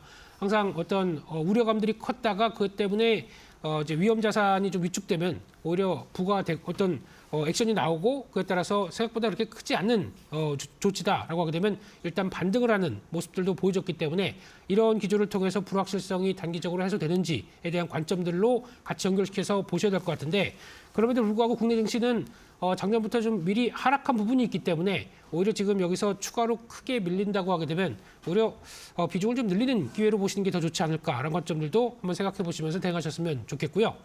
두 번째로 시장에서 주도를 하는 섹터를 보게 되면은 AI가 적용돼서 앞으로 어떤 식으로 움직일 것이냐라고 하는 섹터가 강세를 이끌고 있는 그런 변화입니다. 그렇다는 얘기는 일단 코스닥 시장의 강세와 함께 성장주 쪽에서의 시각들이 같이 이어지는 대표적인 섹터들이죠. 그래서 AI가 적용되면 수익성을 높일 수 있겠다라고 하는 소프트웨어, 그리고 또 로봇, 게다가 또 자율주행이죠. 그리고 또 확산되기 시작하게 되면 게임이나 방산 같은 경우도 AI가 같이 연결시킬 수 있겠다라고 들어가는 부분이기 때문에 이 부분은 왜 시장에 이렇게 강한지를 염두하시면서 시장 분위기를 체크하는 게 중요할 것 같다라고 봐야 될 것 같고 단기적으로 물론 주가가 급등했습니다. 하지만 주도주는 주가를 이렇게 끌면서 움직인다라는 부분들을 체크하시면서 보셨으면 좋겠다라고 말씀드리고 싶고요. 마지막으로 이번 주 주요 일정을 한번 살펴보게 되면은 이번 주에도 만만치 않은 일정들이 있는데 가장 중요하게는 화요일부터 이어질 연준 의장의 통화정책 보고 상하원 쪽에 다 있죠. 그런 쪽에서 기존의 스탠스를 흔들지 않을 것인지 이런 쪽들과 함께 또 그를 뒷받침하는 미국의 물가가 발표됩니다. CPI, PPI 이번 주에 모두 다 발표되는 모습들과 함께 주 후반에는 산업생산 소매 판매, 미국의 체력들 발표가 되겠죠. 이런 쪽에서 그래도 우려 대비해서는 잘 버틸 수 있는 힘을 보여줄지 계속 확인해야 될 걸로 보여지고 있습니다. 네, 알겠습니다. 김민수 대표는 가장 먼저 역시나 트럼프발 관세에 대한 이야기 언급해 주셨고요. 국내 주도 섹터로 AI 그리고 이번 주 정말 다양한 굵직굵직한 이벤트 있는데 그에 대해서 짚어주셨습니다. 그다음 신 의원님께서는 오늘 장탑3 어떻게 선정하셨을까요? 네, 러시아 우크라이나 전쟁 종전 기대감에 전진건설 로봇이 상한가를 갔습니다. 전진건설 로봇이 그동안 강세를 보인 적은 있었는데 이제 상한가까지 가면서 초강세를 나타냈습니다. 인프라 건설에 필수적인 콘크리트 펌프카를 만드는 회사죠. 제가 이미지로 보여드렸던 적이 있는데 사마귀 다리처럼 생겼다가 이렇게 쭉쭉쭉 피면서 롯데월드타워 같은 123층짜리도 그렇게 해서 콘크리트를 계속 펌프로 쏘면서 위에 쌓아 올리는 것이죠. 전진건설 로봇이 북미 콘크리트 펌프카, CPC가 어려운 단어가 아니라 콘크리트 펌프카예요. 콘크리트 펌프카 시장 점유율 2위 업체입니다. 우리나라에서는 1위고요. 그래서 지금 이 러시아 우크라이나 전쟁 종전 기대감에 뭐 가자지구 개발 그리고 미국의 데이터 센터발 인프라 건설 뭐 이런 쪽에 지금 다 연관이 되어 있으면서 지금 상한가까지 가는 기염을 토했다 이렇게 보시면 될 것 같고요. 현대로템은 다시 한번 역사적 신고가를 갔습니다. 우리가 방산주가 이제 이 현대로템을 비롯하여 LIG, 넥선, 하나, 에어로스페이스까지 조금 2025년도 들어서 이제 조금 조정이 들어가는 게 아닌가 싶었지만 현대로템이 다시 금요일 날 신고가를 또 갔습니다. 지난해 실적이 매출 4조 3,766억 원, 영업이익 4,566억 원으로 잠정치 발표가 됐는데 매출액은 22%, 그리고 영업이익은 117.4% 늘어난 수치고 현대로템 창사 이래 연간 매출 4조 원 돌파는 2024년이 최초입니다. 자, 세 번째는 쿠팡이 투자한 시메스가 신고가. 이것도 뭐 거의 상한가에 육박하는. 자, 옛날에 뭐 인텔이 컴퓨터를 만들고 마이크로소프트가 윈도우라는 소프트웨어를 만들어서 우리가 이런 컴퓨터 시대를 지나왔었던 적이 있죠. 이 얘기를 왜 하냐면은 하드웨어를 만들고 나서 거기에 탑재되는 두뇌가 발달이 된다는 것이죠. 지금 레인보우 로보틱스가 시장에서 이제 그 리딩주로 갔잖아요. 레인보우 로보틱스는 우리가 볼 수 있는 로봇 팔을 만드는 회사죠. 하드웨어. 하드웨어가 하드캐리를 하자. 이제 뭐가 갑니까? 클로봇, 시메스 이런 것들이 가고 있거든요. 시메스에는 쿠팡이 투자한 이력이 있고요. 레인보우 로보틱스는 다들 아시다시피 삼성전자가 지분 투자를 했고 LI 넥소는 고스트 로보틱스에 투자를 했고 현대차는 보스턴 네. 다이맥스에 투자를 했죠. 그래서 이런 부분들이 쿠팡의 전략적 투자자가 2024년 4월 달에 시메스 지분 13만 8,600조를 33억 원에 매입을 했다. 네. 그래서 지능형 로봇 3D 비전 기술을 보유 중인 시메스 신고가를 갔다. 이 소식까지 전해드리겠습니다. 예. 전진 로봇 이제 우크라이나 전쟁 재건 관련된 뭐 최근에 좀 뭔가 조짐이 자꾸 이제 보이니까 다시 움직이고 있고 현대로템 그다음에 쿠팡이 투자한 로봇 관련 중인 시메스 이렇게 세 부분 얘기를 좀 해주셨습니다. 58분 넘었네요. 이제 동시효과 상황 알아보겠습니다. 2월 12일 월요일장 국내 증시 출발을 앞두고 있습니다. 주말 사이 뉴욕 3대 지수 같은 경우에는 1% 이상의 강한 하락이 나왔습니다. 국내 증시도 금요일장에는요. 고용 보고서에 대한 경계감에 시장이 한 걸음 쉬어가는 분위기였는데요. 역시나 인플레를 우려할 만한 그런 수치가 나온 것으로 확인이 되면서 투자심리 유가증권 시장은 오늘 하락으로 출발이 할 것으로 예상되고 있습니다. 오늘 시장에서 뭐 주목을 해보셔야 될 거는 역시나 관세에 대한 이야기 참 많이 들으실 것 같습니다. 그럼 부담감 속에 오늘 유가증권 시장 0.52%가량 하락하면서 2,508포인트 선에서 출발할 것으로 보이고요. 코스닥 같은 경우는 반대로 상승 출발 준비 중에 있습니다. 최근 국내 증시 코스닥의 수익률이 훨씬 더 좋은데요. 오늘도 엇갈린 모습이고요. 0.17%가량 오른 744선에 출발을 준비 중에 있습니다. 시가총액 상위 종목들 예상 체결과 함께 확인해 보겠습니다. 우선 유가증권 시장 1위부터 5위 전반적으로 하락 출발 예상되고 있고요. 반도체 우려감 SK 하이닉스 2.6% 그리고 삼성전자 1.3%가량 빠진 출발이 지금 예상되고 있습니다. 삼성 바이오로직스는 보합권에서 버텨주려는 움직임입니다. 종가 기준으로 LG 엔솔을 제치고 시가총액 3위권에 안착하는 데 성공했는데요. 오늘 시총 차이를 더 벌릴지 좀 이 부분 체크해 보셔야 될 것 같습니다. 현대차 같은 경우에는 렌터카 시장에 진출한다라는 소식이 전해졌습니다. 오늘 주가는 하락 출발 예상되고 있습니다. 코스닥도 짧게 확인해 보시죠. 1위부터 5위 확인해 보시면요. HLB와 그리고 레인보우 로보틱스는 상승 출발, 특히나 로봇주 오늘도 좋습니다. 레인보우 로보틱스가 2.3%가량 상승 출발 준비 중에 있습니다. 국내 증시 출발합니다.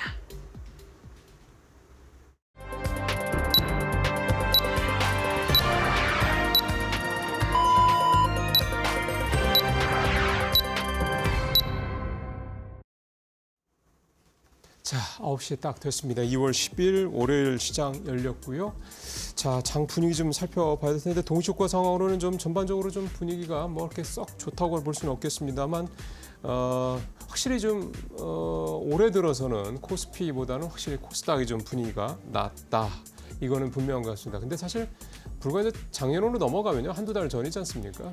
코스닥이 참 굉장히 부진했죠. 그런 부분들이 사실은 올 들어서 좀 기술적인 부분들에서 반등 이런 부분도 당연히 좀 예상을 해볼 수가 있는 대목이기도 합니다.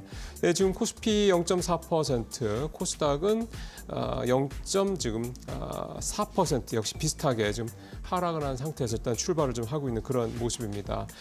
예, 자 이제 뭐 약보합 정도 수준에서 일단 출발을 하고 있고 이 상황이 이제 앞으로 어떻게 될지 계속 좀 시간을 좀 두고 봐야 될 것 같습니다. 특히 오늘도 역시 수급들 잘 보셔야 될 것 같고요. 환율은 1,454원 정도 중에서 이제 왔다 갔다 하고 있는 그런 상황입니다. 시가총액 상위 종목별로 출발 상황 좀 자세히 살펴보겠습니다. 고객 거전해 주세요. 네, 오늘 국내 증시 출발을 했습니다. 이번 주 초 월요일장 역시나 지난주와 비슷하게 양시장은 파랗게 질린 채 출발을 했습니다. 우선 관세에 대한 부담감이 지속적으로 시장을 누르고 있는데요. 원달러 환율도 오늘 10원 가까이 상승하면서 출발을 했습니다. 1,457원 그리고 50전에 개장을 했는데 외국인의 수급이 오늘도 어떠한 시장 분위기를 형성할지 이 부분도 주목해 보셔야 될 것 같습니다. 고용 보고서에 대해서 인플레 자극 우려에 대한 이야기가 나온 가운데 시장은 경계감이 더 커질 수밖에 없겠죠. 관세에 대한 이야기가 지속적으로 나오고 있고요. 실질적으로 지금 미국과 중국의 무역 전쟁이 본격화됐다라고 이야기가 나오고 있습니다. 오늘 국내 증시는 부담감을 안고 출발을 했습니다. 유가증권 시장 0.47%가량 하락하면서 2,509포인트 선에서 출발을 알린 상황이고요. 코스닥 동시호가에서는 상승 출발 예상됐었는데 정규장이 시작하니까요. 오히려 코스피보다 더 하락이 깊습니다. 0.6%가량 빠지면서 738포인트 선에서 출발을 알렸습니다. 그렇다면 시가총액 상위 종목들은 어떻게 출발을 했을까요? 1위부터 5위 일제히 하락으로 출발했습니다. 삼성전자가 1.3%가량 빠진 채 출발을 했는데요. TSMC의 이 2개 분기 연속 매출이 뒤처졌다라는 소식이 전해졌습니다. 역시나 HBM에서 시장 경쟁력을 아직은 탄탄하게 확보하지 못했다는 점이 삼성전자의 주가 발목을 잡고 있고요. SK하이닉스 역시나 기술주 약세 속에 미국장의 영향을 받으면서 2% 이상 빠진 채 출발했습니다. 오늘 다시금 20만 원 선을 이탈했습니다. 삼성바이오로직스는 그래도 보합권에서 버텨주려는 움직임 나타나고 있습니다. LG에너지솔루션과의 시가총액 차이가 조금 더 벌어진 상황인데요. 과연 3위권을 계속해서 유지할 수 있을지, 실적에 대한 모멘텀 그리고 이재용 회장의 사법 리스크가 조금은 완화됐다라는 소식이 전해지면서 시가총액 3위권으로 지금 올라선 상황인데요. 앞으로의 주의 확인해 보셔야 될 것 같고요. LG에너지솔루션이요. 2차 전지 캐즘에 대한 우려 속에요. 해상풍력 시장에 진출을 했습니다. 국내에서 해상풍력을 운영하겠다는 소식이 전해졌음에도 그럼에도 불구하고 오늘 0.7%가량 하락하고 있고요. 현대차 같은 경우 1% 이상 빠지고 있습니다. 보편 관세에 대한 부담감이 지금 완성차 기업들의 발목을 잡고 있는 건데 우선 렌터카 인수합병에 대한 이야기 나오고 있고요. 이와 함께 전고체에 대한 이야기로 지속적으로 나오고 있습니다. 이 부분이 주가 반등의 시그널이 될 수 있을지 확인해 보셔야 될 것 같습니다. 5위권에서는 삼성바이오로직스가 유일하게 상승 출발했습니다. 다음 6위부터 10위 함께 보겠습니다. 오늘 셀트리온이 1% 이상 빠진 채 출발을 했습니다. 셀트리온이 그래도 시가총액 6위권까지 올라선 모습인데요. 4분기 어닝 쇼크 기록할 수 있다는 증권가의 분석 나왔습니다. 이 부분 참고해 보셔야 될 것 같고 기아는 더 깊게 눌립니다. 2.5%가량 빠진 채 출발을 했고요. 이러한 가운데서 오늘 네이버 여전히 좋습니다. 1.3%가량 상승으로 출발을 한 상황이고요. KB금융은 0.23% 소폭의 하락으로 출발을 했습니다. 다음 장 보겠습니다. 11위부터 15위입니다. HD현대중공업이 1% 이상 상승으로 출발을 했습니다. 역시나 조선주들 지속적으로 긍정적인 이야기 나오고 있는 상황이고요. 실한지주 하락 출발했지만 메리츠 금융지주는 오히려 상승으로 출발하면서 금융지주사들 가운데서도 엇갈린 출발 움직임 나타나고 있습니다. 다음 장 보겠습니다. HD현대중공업과 함께 한화오션도 오늘 2.7% 강한 상승으로 출발했습니다. 조선주들이 다시금 시동을 걸고 있는 모습인데요. 중국에 수주를 할 물량을 이제는 하나그룹에 수주를 할 수 있다는 그 독일 관련된 이슈가 나오면서 이로 인해 1조 7천억 원 이상의 수주를 한화오션이 따는 게 아니냐라는 그런 분석 나오고 있습니다. 미국의 눈치를 지금 유럽이 보고 있는 상황이라는 건데요. 그렇게 수주를 진행을 하게 된다면 이제 중국에 갈 물량들이 국내로 이어질 수밖에 없고 그렇다면 조선주들 실적에 대한 기대감 다시금 커질 수밖에 없을 것 같습니다. 카카오도 네이버와 함께 오늘 1.8%가량 상승하면서 인터넷 대표주들 흐름 괜찮습니다. 크래프톤도 오늘 0.6%가량의 상승력 나와주고 있고요. 샘 올트먼에 대한 긍정적인 기대감이 오늘도 국내 증시 여러 종목에는 상승으로 전환하는 그런 시그널이 되고 있습니다. 반면에 오늘 방산주가 생각보다는 좀 부진합니다. 하나 에어로스페이스가 1.3%가량 빠지고 있는 상황이고요. 관세, 특히나 지금 철강과 알루미늄에 대한 25% 관세에 대한 부담감이 포스코홀딩스의 주가를 지금 곤두박질 치게 만들고 있습니다. 3%에 가까운 하락으로 오늘 출발을 했습니다. 다음은 코스닥 함께 보겠습니다. 코스닥 시가총액 상위 종목군들 살펴볼 텐데요. 우선 1위부터 5위 함께 확인해 보시면요. 레인보우 로보틱스가요. 오늘 시가총액 4위로 올라섰습니다. 전일 종가 기준으로 에코프로와 레인보우 로보틱스 시가총액 100억 원가량의 차이가 났었는데 결국에는 에코프로가 오늘 2.3% 이상 빠지면서 지금 레인보우 로보틱스가 4위권으로 순위가 껑충 뛰었다는 점 체크해 보셔야 될 것 같습니다. 최근에 에코프로 BM과 에코프로는 지속적으로 부진한 반면에 바이오와 그리고 로봇주들이 좀 선전을 하면서 시가총액 순위 변동이 나타나고 있는 상황이고요. 1위부터 5위 전반적으로 하락하는 가운데 에코프로 BM이 3% 이상 빠지고 있고 에코프로가 2% 이상 빠지면서 깊게 눌리고 있습니다. 다음 보겠습니다. 6위부터 10위 함께 확인해 보시죠. 삼천당제약도 지금 숨고르게 나선 상황이고요. 리가켄바이오도 1.6%가량 하락으로 출발을 했습니다. 오늘 바이오주들 전반적으로 흐름은 좋지 않습니다. 지금 금리에 대한 부담감 바이오주들한테 당연히 작용할 수밖에 없는 상황이고요. 역시나 주가에 고스란히 반영이 되고 있습니다. 반면 휴젤 같은 경우에 0.4% 상승으로 출발했습니다. 다음 장 보시죠. 네, 리노공업 같은 경우에도 하락 출발했고요. HPSP도 3.4% 하락 출발하면서 오늘 반도체 소부장까지도 좋지 않은 모습입니다. 반면 관세에서 상대적으로 자유로울 수 있는 엔터주는 흐름이 좋습니다. JYP 엔터가 4% 이상의 강한 상승 나오고 있는 상황이고요. 오늘 의료 미용과 관련한 종목들도 괜찮습니다. 파마리서치도 1.5%가량 상승으로 출발했습니다. 다음 장 보시죠. 엔캠 4% 이상 빠지고 있는 가운데 펩트론 같은 경우 1% 이상 상승하고 있고요. 오늘 시장에 눌리는 가운데서 엔터주들 눈여겨보셔야 될 것 같습니다. SM도 7% 이상의 강한 상승 나오고 있고요. 보로노이가 8% 이상의 상승이 나오면서 오늘 비만약 그리고 치매 치료제 관련된 섹터군들도 좀 주목해서 보시면 좋을 것 같습니다. 이렇게 코스닥 시가총액 상위 종목군들까지 함께 확인해 봤고요. 개장 직후의 현재 상황 어떻게 보는지 전문가의 시각 지금 바로 들어보시죠. 예, 전체 업종 봤을 때는 이제 역시 조선이 오늘도 좀 좋고요. 그다음에 우크라 재건주도 오늘 또 지난주에서 좋고 네이버, 카카오 개별 종목 중에 눈에 띄고 앞서 말씀하셨지만 엔터주도 역시 좀 눈에 띄는 종목들이고 그다음에 알루미늄 관련주들이 오늘 강세를 보이겠습니다. 이게 25% 관세 부과하겠다라는 거 결국은 중국 쪽 타깃이 되겠죠. 그러면 이제 우리 알루미늄 쪽이 좀 수혜를 받지 않겠냐, 반사이익을 받지 않겠냐 그런 기대감들이 오늘 알루미늄 관련주들한테 주가에 좀 영향을 좀 미치고 있다 이렇게 좀 보여집니다. 자, 현재 9시 8분 됐고요. 자, 두 분 또 시장 출발 상황 어떻게 보시는지 말씀 들어보겠습니다. 먼저 김 대표님부터 좀 들어보죠. 네, 일단 시장은 양시장 모두 약세이긴 한데 0.5%대 하락세 정도로 일단은 버티는 것 같고요. 그런 가운데 미국에서 좀 우려감이 있던 뉴스가 나옴에도 불구하고 일단 외국인들은 어떤 액션들을 그렇게 강하게 취하지는 않은 것 같습니다. 아직 뭐 9시 초반이긴 한데 선물 500개 정도 매도 그리고 양시장 모두 200억대, 500억대 정도 매도가 나오는 부분들로 보게 되면 아직은 그렇게 크게 우려감은 없다고 봐야 될 것 같고 한국은 그래도 맞을 만큼 맞았다 작년에 뭐 그런 분위기가 좀 나오지 않나 그렇게 보는 상황들이고요.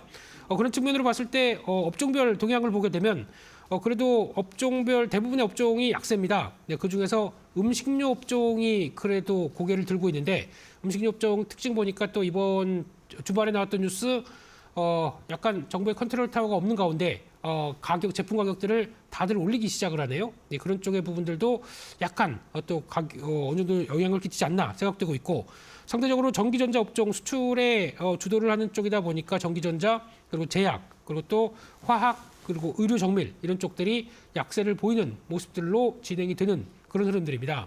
섹터별로 보게 되면 역시나 시장에서는 성장주에 대한 관심들이 계속되는 모습들입니다. 그래서 지수상으로는 코스닥도 여전히 0.5% 하락세인데 섹터 쪽으로는 로봇주 여전히 시장을 주도하면서 강한 모습들을 이어가고 있는 상황들이고 그런 쪽에서 인터넷 대표주 쪽들 카카오, 네이버 쪽에서도 일단 상대적으로 좀 강한 모습들이 나오면서 카카오는 이번 주 실적 발표를 대기하고 있다 보니까 조금 더 긍정적인 모습들이 나오고 있는 상황들이고요. 특히 엔터 쪽들은 좀 챙겨봐야 될 것 같습니다. 특히 관세 영향이 없는 쪽이다라는 부분들과 함께 게다가 또 이번에 시진핑 주석 방한 얘기가 에이펙 때 들어올 수 있겠다라는 쪽들이 나오다 보니까 그에 따른 기대감들이 또 맞아지는 주요한 섹터들이죠. 그래서 그런 부분들도 한번 체크할 필요가 있을 것 같고 의외로 원자력 발전 관련된 종목들도 다시 기지개를 피는 모습들이어서 일단 시장의 관심은 지수보다는 여전히 섹터 쪽으로 그리고 또 그쪽에 관심이 높다 이런 쪽으로 보고 대응을 하셔야 될 것 같습니다. 예, 지금 김민수 대표님 말씀 좀 들어봤고요. 자, 이번에는 신일서위원 또 출발 상황 어떻게 해석하셨는지 들어보겠습니다. 네, 지수부터 보겠습니다. 코스피는 2,509.64, 12.28포인트 정도 하락하고요. 퍼센트지로는 0.49% 하락합니다. 코스닥도 739.22, 마이너스 3.68인데 0.49에서 0.50, 거의 지금 코스피, 코스닥이 퍼센트지로 거의 동일한 모습이네요, 오늘은. 자, 이 레벨이 다르다고 말씀을 드렸죠. 코스피 같은 경우에 121선을 벗기지 못했기 때문에 그 저항이 계속 작용될 가능성이 있다고 했는데 결국에는 거기서 밀렸습니다. 거기를 최소한 돌파를 하고, 물론 코스피 맘대로 되는 건 아니죠.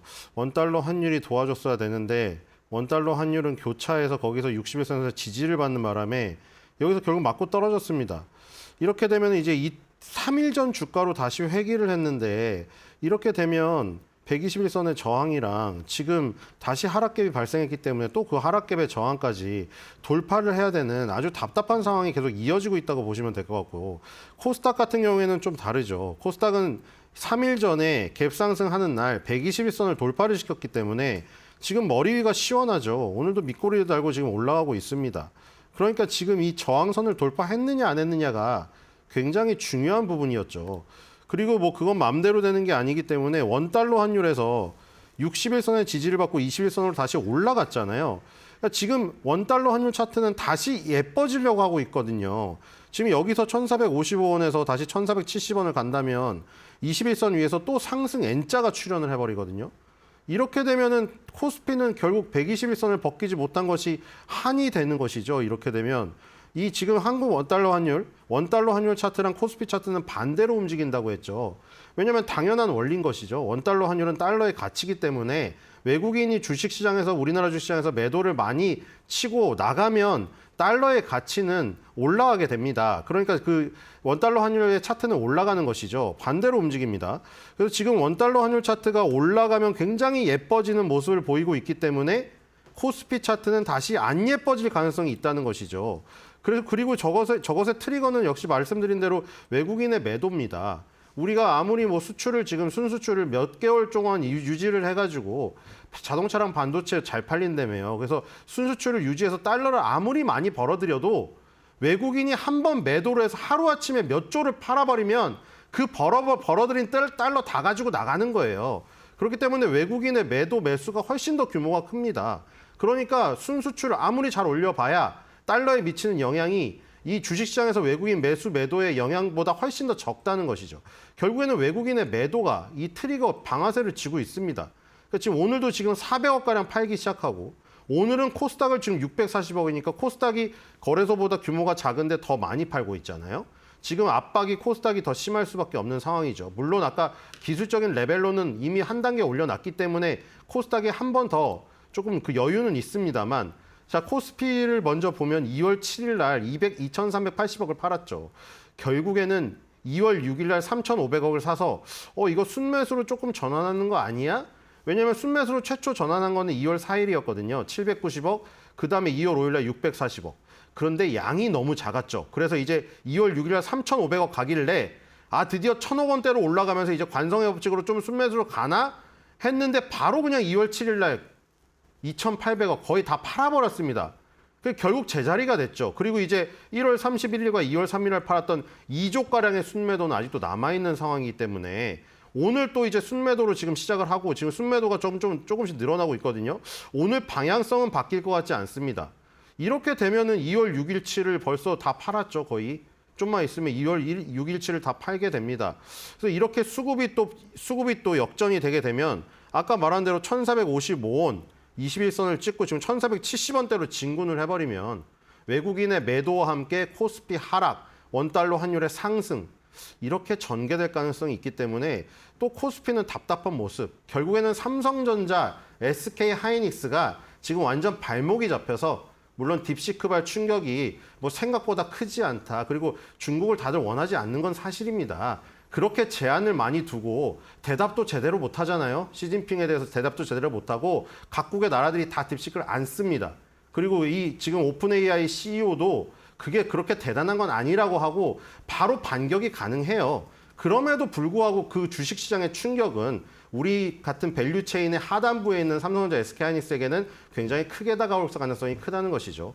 그래서 삼성전자, SK하이닉스가 정신을 못 차리는 한 이 원달러 환율의 이 상승이 코스피 지수의 하락 이끌 가능성이 크고 결론적으로 코스피가 121선을 벗기기 전까지는 굉장히 답답한 국면이 이어질 수밖에 없다. 이렇게 보입니다.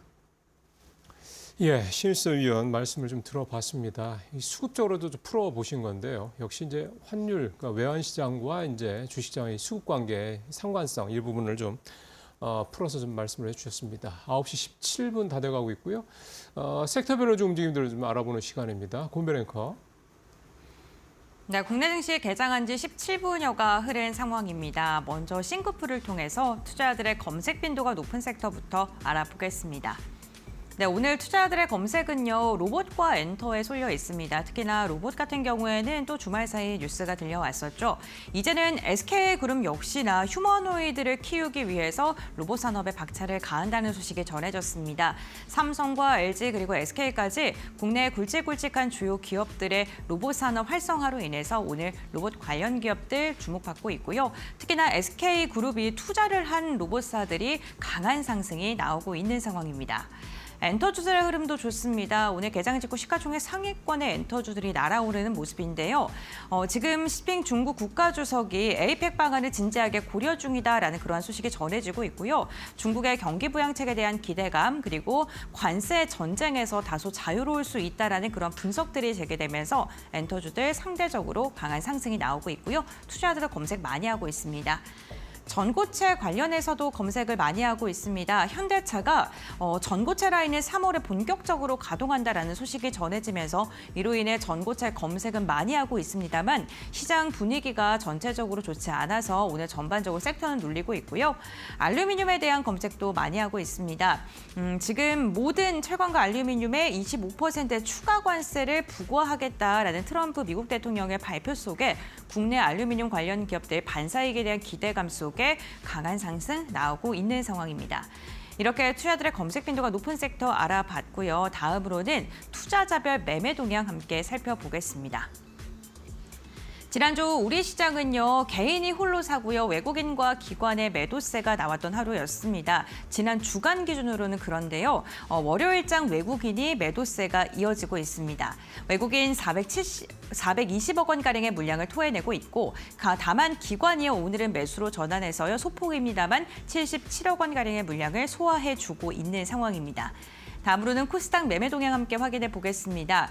코스닥 같은 경우에도 유가증권 시장과 굉장히 비슷합니다. 특히나 외국인의 매도 폭이 조금 더 큰 상황인데요. 640억 원가량 물량 토해내고 있고 기관 같은 경우에는 110억 원 그리고 개인도 560억 원가량의 물량을 소화하면서 하단을 지지해주기 위해 힘써주고 있는 모습입니다. 다음으로는 업종별 등락률 함께 확인해 보시죠. 오늘 대부분의 업종이 하락하고 있는 가운데 음식료품이 0.6%가량 상승하고 있습니다. 가격 인상으로 인해 실적 개선에 대한 기대감이 오늘 경기 방어주 성향이 있는 음식료품으로 이어지고 있고요.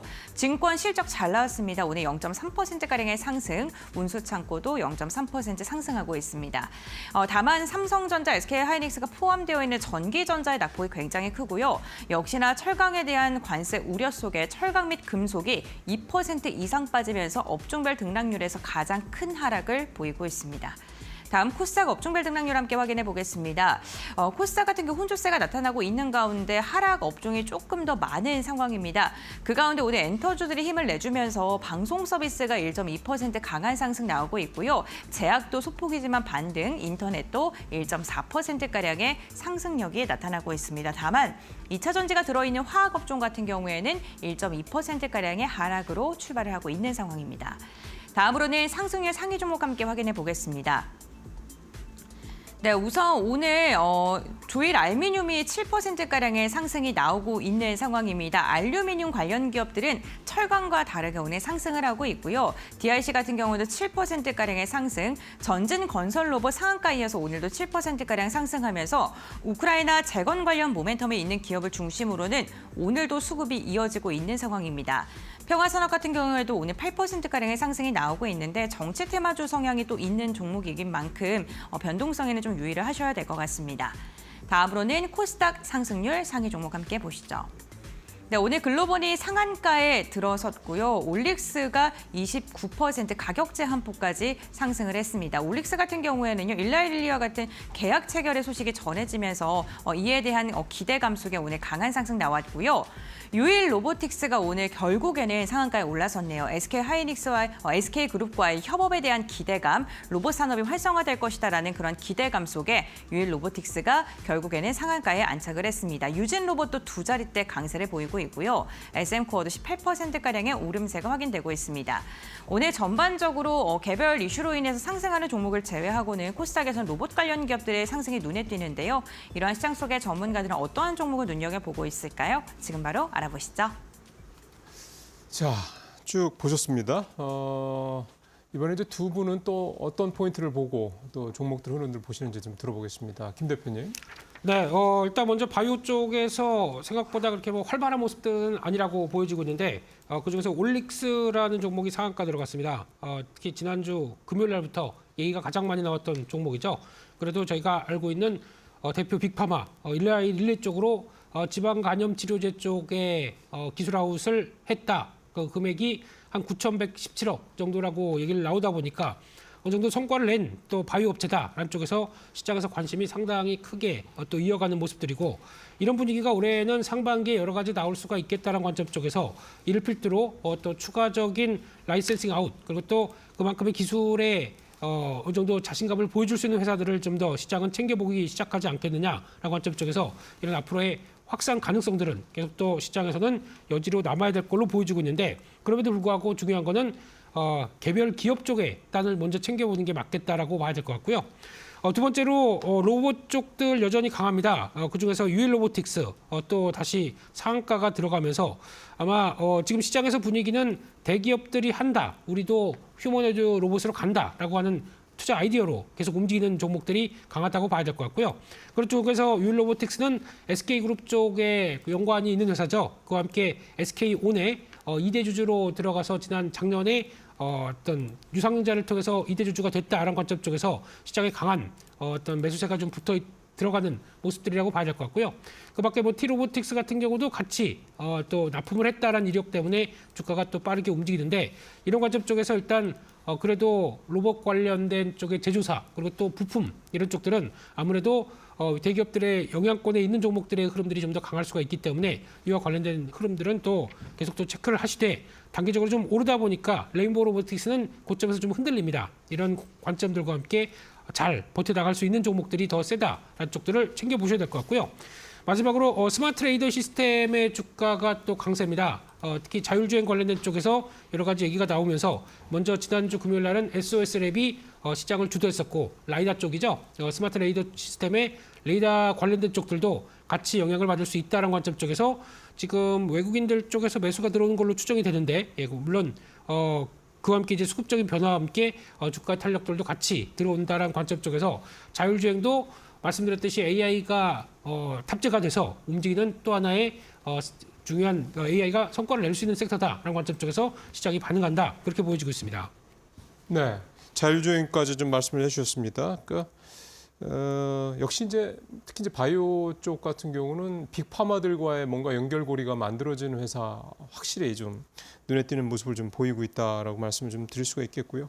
그렇죠. 좀 김 대표님 말씀하셨지만 결국 AI는 이제 실제 소비자 단에서 이제 어떻게 활용이 되느냐 이제 여기에서 이제 수많은 그런 어떤 수혜를 받는 기업들 또는 이제 기대를 많이 모았지만 별로 이제 시장에서는 이제 관심이 없는 또 그런 종목들이 이게 나눠질 거기 때문에 일단 역시 이제 이 딥시크에 따른 이 부분들이 이런 식으로 자꾸 시장에 영향을 미치는 것 같습니다. 자, 우리 신입소 위원님도 종목별 흐름 한 말씀 들어보겠습니다. 네, 로봇주의 판세 분석을 해볼 필요가 있죠. 자, 지금 시가총액 1위 코스닥 기준으로 알테오젠이 20조, 그 다음에 에코프로벤 11조죠. 더블 스코어 차이. 근데 기억나시나요? 몇 개월 전에? 알테오젠이 2위였던 그 시절? 바이오가 이제 득세하기 전에 알테오젠의 에코프로벤을 따라잡는 그 시기가 오면 상당히 재미있을 것이다. 근데 어느덧 더블 스코어가 됐죠. 그 다음에 이제 한 주 전인가요? 레인보우 로보틱스가 이제 에코프로를 거의 따라잡았으니 이 게임이 또 재밌다 했는데 지금 또 이 현상이 또 일어나고 있잖아요. 레인보우 로보틱스가 4위까지 올라갔다가 지금 또 5위로 쳐져 있는데 둘이 지금 차이가 시시각각 변할 수 있는 차이입니다. 그러니까 지금 에코프로 비행과 에코프로로 대변되던 2차 전지 시절이 호시절이 이미 가고 있음을 쓸쓸함을 느끼는 순간이죠. 알테오젠이라는 바이오의 대장에게 에코프로 비엠이 1위 자리를 뺏겼고 이번에는 로봇의 대장인 레인보우 로보틱스에게 에코프로가 자리를 뺏기기 일보 직전이라는 것입니다. 이런 지금 전체적인 판세고 그럼 이제 레인보우 로보틱스가 이끌고 있는 이 시장에서도 이제 그 안에서 또 변화가 일어나고 있습니다. 레인보우 로보틱스는 로봇 팔을 만드는 하드웨어죠. 만질 수 있는. 근데 그 로봇 팔이 어디서 주로 활동을 하나요? 커피숍, 치킨집, 피자집에서 아르바이트를 도와주는 혹은 아르바이트를 쓰기 힘드니까 요즘에 비싸서 그래서 이제 사장님 혼자 일하는 데서 도와주는 로봇 팔, 협동 로봇이죠. 그래서 이제 레인보우 로보틱스, 두산 로보틱스, 뉴로메카가 이렇게 갔어요. 근데 지금 전이가 되고 있는 모습들이 보이죠. 아까 제가 3개 정리한 것에서 나왔던 시메스, 그리고 지금 상한가를 간 유일 로보틱스, 다 주로 어디서 일하나요? 이건 공장에서 일합니다. 그러니까 어떤 변화가 일어나고 있는지 아시나요? 먼저 로봇팔이 활약하고 있는 것은 푸드 앤 베버리지였고 우리가 일상 속에서 접할 수 있는 부분이었어요. 그래서 거기가 먼저 움직인 것이고 이제는 공장으로 갑니다. 왜요? 공장에서는 절대 사람이 로봇이 일하는 곳에 근접하지 못했습니다. 그동안 완전 세퍼레이트 되어 있었어요. 근데 그게 이제 합쳐지고 있죠. 공장에서 일하는 로봇이 조금 더 작아지면서 사람이 들어가는. 대신에 사람이 들어가니까 위험성이 높아지니까 굉장히 똑똑해져야 되기 때문에 시메스라든가 클로버 같은 소프트웨어가 필요한 것이고 유일 로보틱스 같은 공장 자동화에 관련된 것이 필요한 것입니다. 그다음에 또 다른 걸로 묶을 수가 있어요. 예를 들어 LIG 넥스원은 고스트 로보틱스에 투자를 했고 하지만 고스트 로보틱스는 상장이 안 돼 있으니까 현대차는 보스턴 다이나믹스에 투자를 했습니다. 이건 상장이 안 돼 있죠. 근데 지금 상장되어 있는 건 뭐냐? 쿠팡이 투자한 시메스, SK온이 투자한 유일 로보틱스, 삼성전자가 투자한 레인보우 로보틱스. 그러니까 레인보우 로보틱스랑 유일 로보틱스, 시메스는 이 F&B에서 활약하느냐 공장에서 활약하느냐로 두 개로 나눌 수도 있지만 교집합으로 또 묶어보자면 대기업이 투자한 걸로도 묶을 수가 있는 것이죠.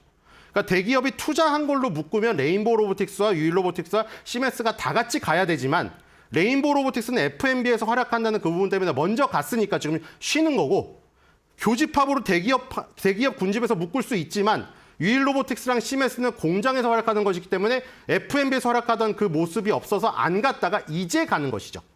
그러니까 이런 판세를 읽으신다면 미리미리 대응이 가능하겠죠. 유일 로보틱스, 시메스가 지금은 캐리를 하고 있다. 이게 며칠 가겠죠. 하지만 레인보우 로보틱스가 이끄는 전체 대기업이 투자한 관점에서 보자면 이 교집합에 있기 때문에 또 장기적으로는 같이 간다. 그러니까 큰 흐름은 에코프로를 제치고 알테오젠 올라왔고 에코프로를 제치고 레인보우 로보틱스가 네. 시총 4위를 차지하는 이 그림이 에코프로죠. 에코프로를 제치고 시총 4위를 차지하는 그림이 앞으로 전개될 가능성이 크다. 이렇게 정리하면 되겠습니다.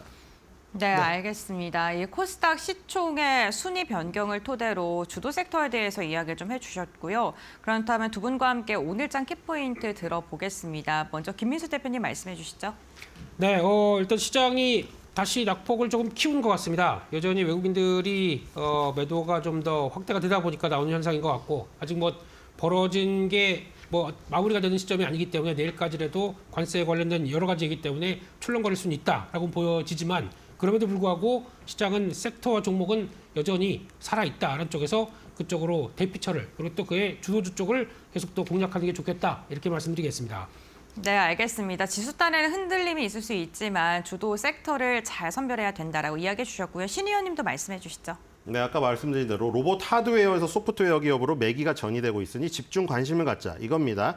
로봇 하드웨어 업체, 로봇 팔 업체인 레인보우 로보틱스에서 소프트웨어 업체인 클로봇 이렇게 옮겨가고 있죠. 여러분들 똑같아요. 닌텐도 게임기 사시죠. 하드웨어 사신 다음에 그다음에 뭐 사요? 팩, 마리오 사시고 동물의 숲 팩 사시죠. 그거랑 똑같이 전이가 되는 이 흐름을 아신다면 이번에 또 로봇의 매기가 확산되는 이 순간에도 또 한 번 큰 순환매 수익을 거둘 수 있지 않을까 이런 생각이 듭니다. 네, 알겠습니다. 로봇의 밸류체인을 잘 체크하셔서 대응해보는 게 좋겠다라고 이야기를 해주셨습니다. 오늘 두 분 말씀은 여기까지 듣겠습니다. 고맙습니다. 수고하셨습니다.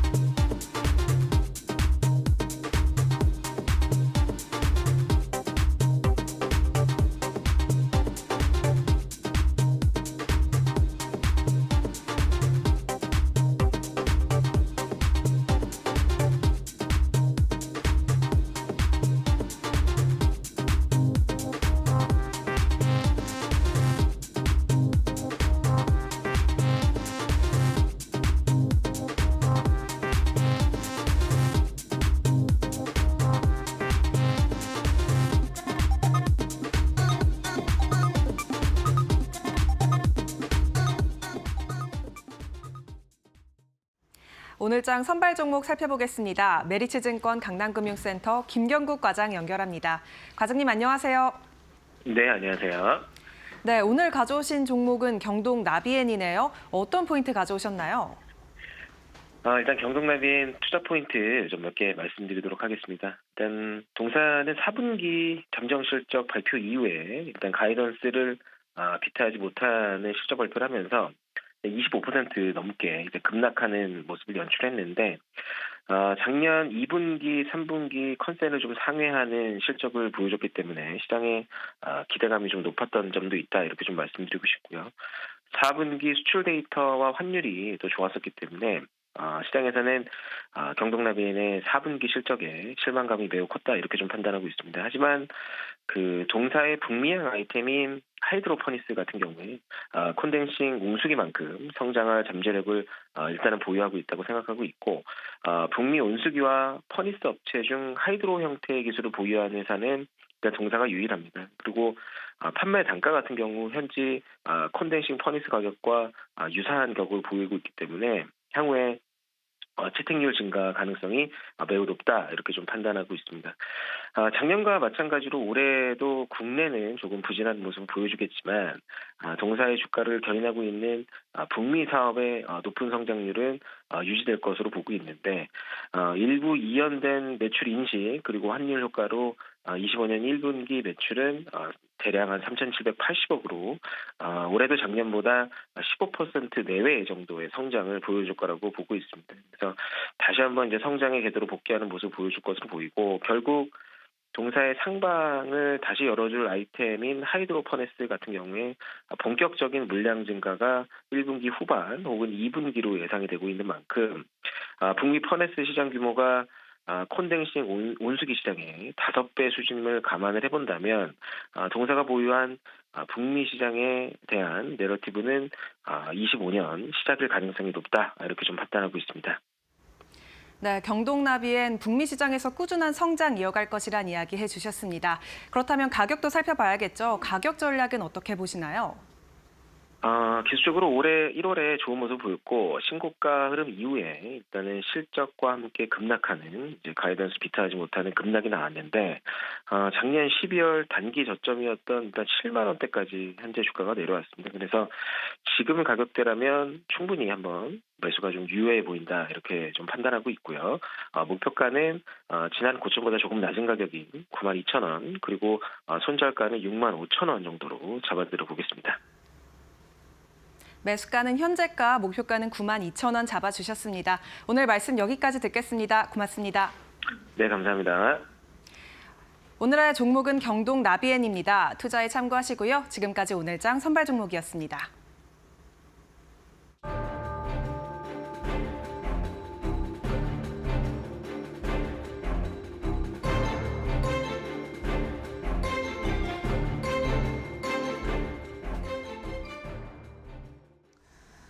네, 미국 기술주가 하락을 했고요. 500층 앞에서 무너진 테슬라 주가 향방에도 많은 분들이 관심을 가지고 계십니다. 국내 증시 전략에도 필수적으로 알아야 할 상황이라서 오늘 좀 여러모로 진단을 해드리도록 하겠습니다. 제 옆에 미디어스피어 강정수 박사님 나와 계십니다. 박사님 어서 오세요. 안녕하세요. 네, 일단 우리가 좀 리스크는 안고 오늘 시장에 출발을 했습니다. 네, 뭐 미국 트럼프 대통령이 관세 충격 네. 이슈 있고 또 인플레이션이 다시금 반등하는 흐름들, 전기차 관련주를 중심으로 기술주가 하락하는 모습. 네. 그런데 이게 이제 중국 판매량이 둔화가 됐고 실적 악화에 대한 우려들 네. 겹겹이 쌓여 있는데 이번 주는 뭐니 해도 관전 포인트는 뭐라고 생각하시는지 궁금했습니다. 계속해서 관세든 이러한 트럼프 정책이 구체화되는 것이 어디까지 구체화될 것인가가 대단히 중요한데요. 여러분 보셔야 할 것이 1950년부터 네. 지금까지 미국 대통령이 취임식한 1월 다음에 2월은 S&P 500이 평균 이윤율이 마이너스 1.3%입니다. 그러니까 한 번도 오른 적이 없어요. 그러니까 2월 달에는 아무래도 새로운 정부가 들어서서 계속해서 정부의 경제 전략을 발표하다 보니 시장이 여기다 출렁일 수밖에 없는 거고 이것이 인플레이션을 가속화시킬 것인지 아니면 미국의 경제에 호황을 가져올 것인지 여러 가지의 판단들이 정책마다 바뀌기 때문에 여러분 1950년부터 2024년까지 대통령이 취임한 그 해에 2월 2월 달에 S&P 500 주가는 좋지 않았다. 그래서 2월 전반이 좋지 않다라는 거고요. 테슬라 뭐 주가 좀 이따 더 자세히 설명하겠지만 테슬라 같은 경우에는 테슬라가 IPO 이후 기업 공개 이후에 지금까지 주가가 올라간 날과 주가가 내려간 날을 비교하면은 거의 5대 5예요. 아, 그래 반반이었습니다. 네네. 그렇게 해서 대단히 이 등락폭이 큰 변동성이 대단히 큰 주식이기 때문에 단기 매매로 오늘은 오를 것이다, 오늘은 내릴 것이다 예측하기 어려운 주가가 또 테슬라 주가라는 부분들 좀 특성을 좀 알고 좀 보셔야 된다는 말씀을 좀 드리고 싶습니다. 네. 네. 지난달 1월 중국에서 부진한 실적을 거둔 이후에 주가가 닷새간 10% 이상 떨어지는 흐름들이 있었는데 이 중국 판매에 대한 거 여러모로 좀 걱정이 많으신 것 같습니다. 그렇죠. 예. 중국 판매뿐만 아니라 유럽 판매도 심각한 수준이죠. 독일 같은 경우에는 50%의 마이너스 성장률을 보였고 1월 같은 경우에 전년 동기 대비 프랑스 같은 경우 60% 마이너스 60%가 넘었고요. 심지어 노르웨이 대단히 전기차의 소비가 높은 곳에서도 지금 네네. 테슬라에 대한 것이 있는데 여기에는 경제적인 것, 정치적인 것, 중국도 지금 마찬가지로 안 좋은 성적입니다. 다 두 가지가 겹쳐 있습니다. 하나는 모델 Y를 이제 주니퍼를 저는 왜 이렇게 일찍 공개했나 싶거든요. 공개를 했잖아요. 공개를 했는데 그것이 딜리버리, 배송이 3월부터라는 거예요. 아, 한 달 남았네요. 그러니까 한 달이 넘게 남았는데 그럼 1월 2월부터 사람들이 그러니까 지금의 기록상으로는 아무런 딜리버리가 매출이 안 일어나고 있는 거예요. 지금 일어나고 있는 것은 구형 모델 Y 재고도 그것도 대단히 지난 1분기, 4분기 실적 발표 1월 말에 있었던 실적 발표에서 재고 관리를 잘했다. 네. 이렇게까지 CFO가 얘기를 했기 때문에 재고도 많지 않아요. 그러다 보니까 1, 2월은 물건을 팔 물건이 없는 거죠. 그러니까 이런 상황이 겹쳐 있다. 그다음에 이제 유럽 같은 경우에서 이제 여러분 보셔야 될 것은 이제 매출이 떨어졌던 이유는 특히 2023년이죠. 2023년 12월을 기점으로 해서 독일 같은 경우에는 자동차 보조금을 없앴어요. 예. 그래서 기업들이 이때다 싶어서 마지막 보조금 받으면서 대량으로 기업용 차량을 리스를 합니다. 이 리스 주기가 이제 2년이 끝난 거죠. 근데 여기에서 연기를 하려고 했더니 첫째 테슬라 차량이 나오지가 않았어요. 예. 그러다 보니까 뭐 맞는 차량이 없다 보니까 뭐 자국 내 브랜드인 폭스바겐이나 뭐 BMW 쪽으로 전기차 리스를 바꿨던 것도 있고 또 하나는 이제 이러한 경제적인 이유들이 분명하게 모델 정책적인 이유가 1, 2월에 테슬라의 그 차량 매출을 갖다가 급감시키는 원인이 되고 있는 것도 있고 여러분도 잘 아시겠지만 머스크 리스크죠. 제가 여러 번 다른 곳에서도 말씀을 드리고 여기서도 말씀을 드렸는데 테슬라의 가장 큰 리스크는 일론 머스크 스스로입니다. 일론 머스크는 기회이자 위기를 만들어내고 있는데요. 아무래도 특히 12월과 1월에 있었던 독일 정치라든지 유럽, 영국 정치라든지 또 이탈리아 정치에 트럼프가 직접적으로 개입을 했죠. 개입을 하게 되면서 여기에 대한 반감들이 엄청나게 지금 이루어지고 있고 독일 같은 경우에는 지금 이제 곧 선거죠. 이 선거가 있다 보니까 선거 직전에 대단히 정치적인 어떤 소용돌이가 커지고 있는 상황에서 트럼프가 직접적으로 여기서 개입했다라는 것은 항상 정치라는 건 그렇죠. 한쪽 편을 들게 되면 반대편을 지지하는 분들은 그렇죠. 싫어지는 거거든요. 예. 내가 왜 여러분들도 색깔을 너무 뚜렷하게 될 수밖에 그렇죠. 없으니까요. 이런 부분들이 원래부터 트럼프 지지 때부터 우려됐던 부분들이고 이것이 현실화됐던 부분이라고 보는데요. 저는 이것이 장기화될 거라고는 보지 않습니다. 네. 지금 그 정치적인 부분을 말씀해 주셔서 말씀드리는 건데 그 유럽이나 그리고 캘리포니아 소비자들이 테슬라의 등을 돌리는 이유가 일론 머스크 때문이다. 그렇죠.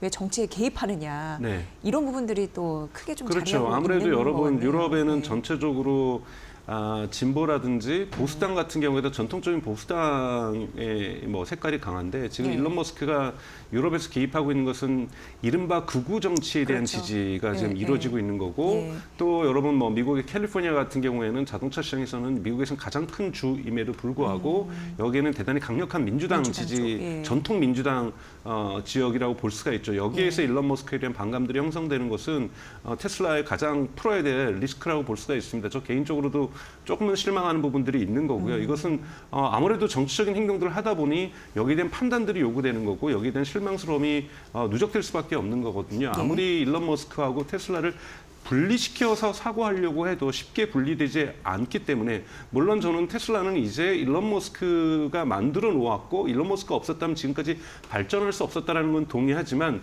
이제 뭐 스티브 잡스가 없어도 애플이 성장하고 있는 것처럼 테슬라는 그 궤도에 들어섰다고 볼 수가 있거든요. 네. 그럼에도 불구하고 일론 머스크의 영향이 있기 때문에 앞으로 이 일론 머스크 리스크는 결코 사라지지 않고 당분간 1년 정도에는 계속해서 나타나게 될 현상이라고 보고 있습니다. 네, 중요한 거 말씀해 주셨습니다. 뭐 경쟁 심화나 모델 노후화나 아니면 신차 배송이 3월 달로 미뤄지고 있는 그런 네. 부분에다가 그 테슬라 CEO의 정치적인 개입에 대한 네. 밉상 그런 네. 이미지 네. 그런 부분 때문에 테슬라의 주가가 지금 깎이고 있다는 점 말씀드렸고 하나 더 좀 짚어볼 부분이 있는데 어떻게 보면 테슬라의 경쟁사는 중국 쪽에서 비아드일 수 있잖아요.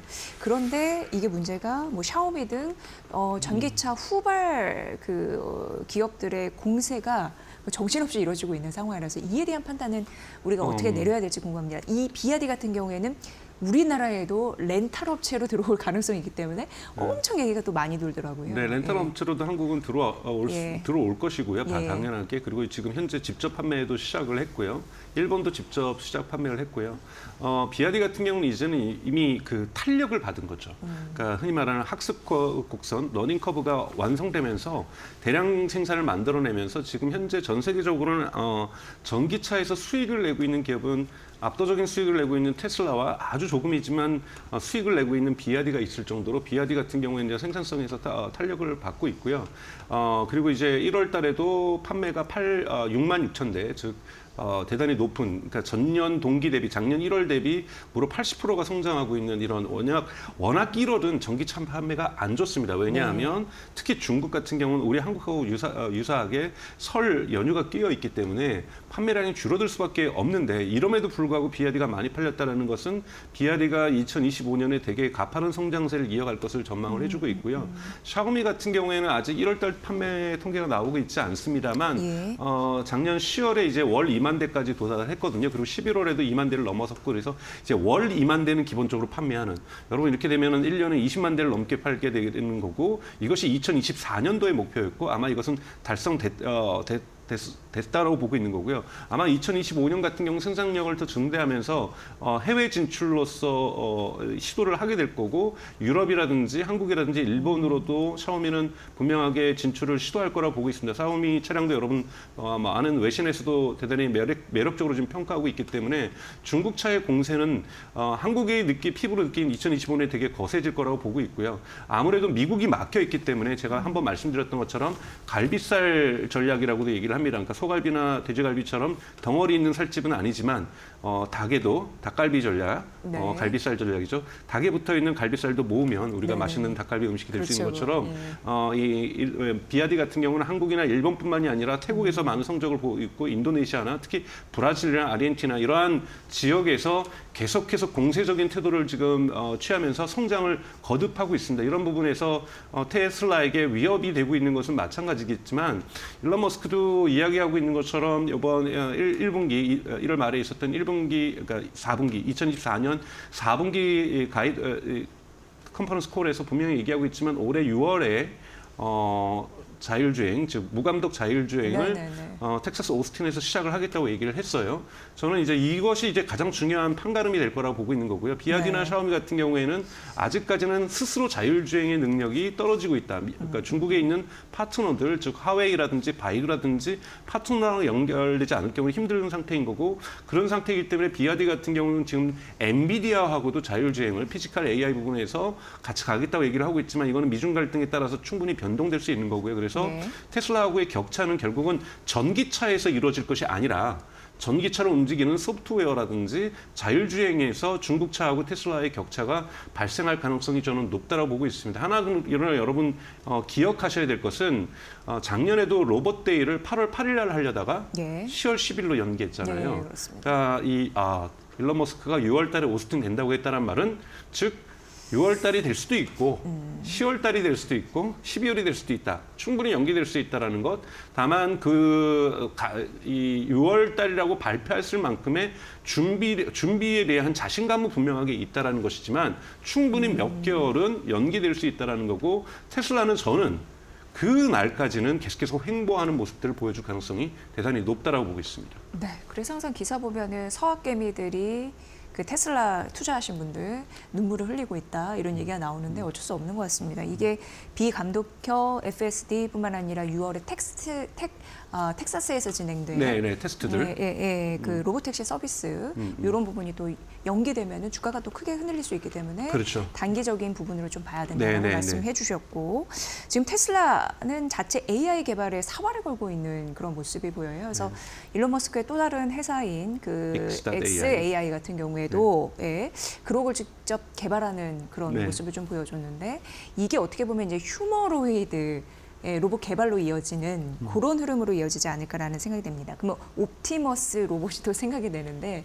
워낙 요즘에 피지컬 AI에 대한 관심이 높아져서 이에 대한 전략을 어떻게 세워야 될까요? 그러니까 여러분 이제 로봇 지금 한국도 로봇주들이 대단히 반응이 좋죠. 그러니까 로봇 지금 한국에서 반응이 좋은 그 로봇주들은 대부분 이것이 소프트웨어든 하드웨어든 코봇이라는 겁니다. 코봇은 인간과 함께 일하는 로봇들. 협동 로봇. 그러니까 협동 로봇이라고 하는 거죠. 그래서 인간 옆에서 그래서 부닥쳐도 문제가 없고 그래서 꼭 그러니까 휴머노이드 로봇처럼 인간의 모습을 가질 이유가 전혀 없어요. 지금 한국에서 성장하고 있는 로봇주들은 대부분 이런 협동 로봇주들이고 여기에 들어가는 소프트웨어라고 볼 수가 있고요. 지금 테슬라나 엔비디아가 지금 바라보고 있는 시장은 협동 로봇 시장이 아니라 휴머노이드 로봇 시장이고 이건 두 가지가 질적으로 다릅니다. 휴머노이드 로봇 시장은 여러분 아시는 것처럼 지금 테슬라가 가장 앞서가고 있고 여기에 지금 엔비디아가 참전을 해서 구체적인 지금 소프트웨어를 내놨고 구글은 작년 12월에 참전 선언을 시작을 했고 애플도 올해 1월 말에 우리도 참전의 가능성이 높다라고 이야기를 하고 있습니다. 그래서 빅테크들이 이렇게 참여하는 것은 휴머노이드 시장은 제가 여러 번 강조했지만 최소한 자동차 시장이 30배가 넘는 시장이다. 그러니까 코봇 시장하고도 우리가 협동 로봇 시장하고도 비교가 안 될 정도로 엄청나게 큰 시장인데 여기에는 크게 세 가지가 구성 요소가 있다고 볼 수 있습니다. 하나는 뇌를 차지하는 AI를 누가 먼저 잘 만들 것인가. 여기에는 지금 테슬라 같은 경우에는 자동차의 FSD를 그대로 연결시켜낸다는 부분에서 강점을 가지고 있고요. 또 하나는 여기에 이제 LLM, 그러니까 거대 언어 모델을 연결시키는 것이 대단히 중요합니다. 그래서 피규어 AI처럼 로봇이 말을 하고 사람의 말귀를 알아듣는 것 이런 게에서는 이제 거대 언어 모델이 있어야 되는 거죠. 테슬라 같은 경우 아직 옵티머스에 이걸 연결시키고 있지 않습니다만 말씀하셨던 X.AI를 통해서 지금 그록이라고 하는 LLM 거대 언어 모델을 발전시키고 있기 때문에 그리고 여기에 벌써 작년에 10만 개의 엔비디아의 H100 GPU가 들어가는 클러스터를 만들었죠. 대단히 단기간에 만들면서 엔비디아 젠슨왕도 이거는 역사에 남을 기록이라고 얘기를 했을 정도로 여러분 10만 개라는 상당을 초월하는 대단히 대규모 슈퍼컴퓨터를 만들어서 지금 거대 언어 모델을 계속해서 만들어내고 지금 서비스를 하고 있고 지금 한국에서도 여러분 소비자분들도 X.AI 그록이라는 것을 앱스토어나 그 구글에서 검색하시면 사용하실 수가 있습니다. 무료로도 사용할 수가 있는데요. 이런 부분에서 옵티머스랑 연결되는 건 시간 문제라고 볼 수 있고요. 여기에 이제 엔비디아 같은 건 피지컬 AI로 지금 가고 있는 부분이 있습니다. 그래서 앞으로 이러한 부분들의 경쟁이 대단히 치열해질 것이다. 그래서 휴머노이드 로봇에 대한 시장은 아마 올해 일론 머스크가 10,000대를 생산한다고 했으니까요. 올해부터 아마 올해 하반기부터 본격화될 거라고 보고 있습니다. 네, 이 테슬라발 이슈는 우리나라의 산업과 그리고 기업에 큰 영향을 미치기 때문에 그 트렌드를 지속적으로 강정수 박사님과 함께 나눠드리도록 하겠습니다. 오늘 말씀 잘 들었습니다. 고맙습니다. 네, 고맙습니다.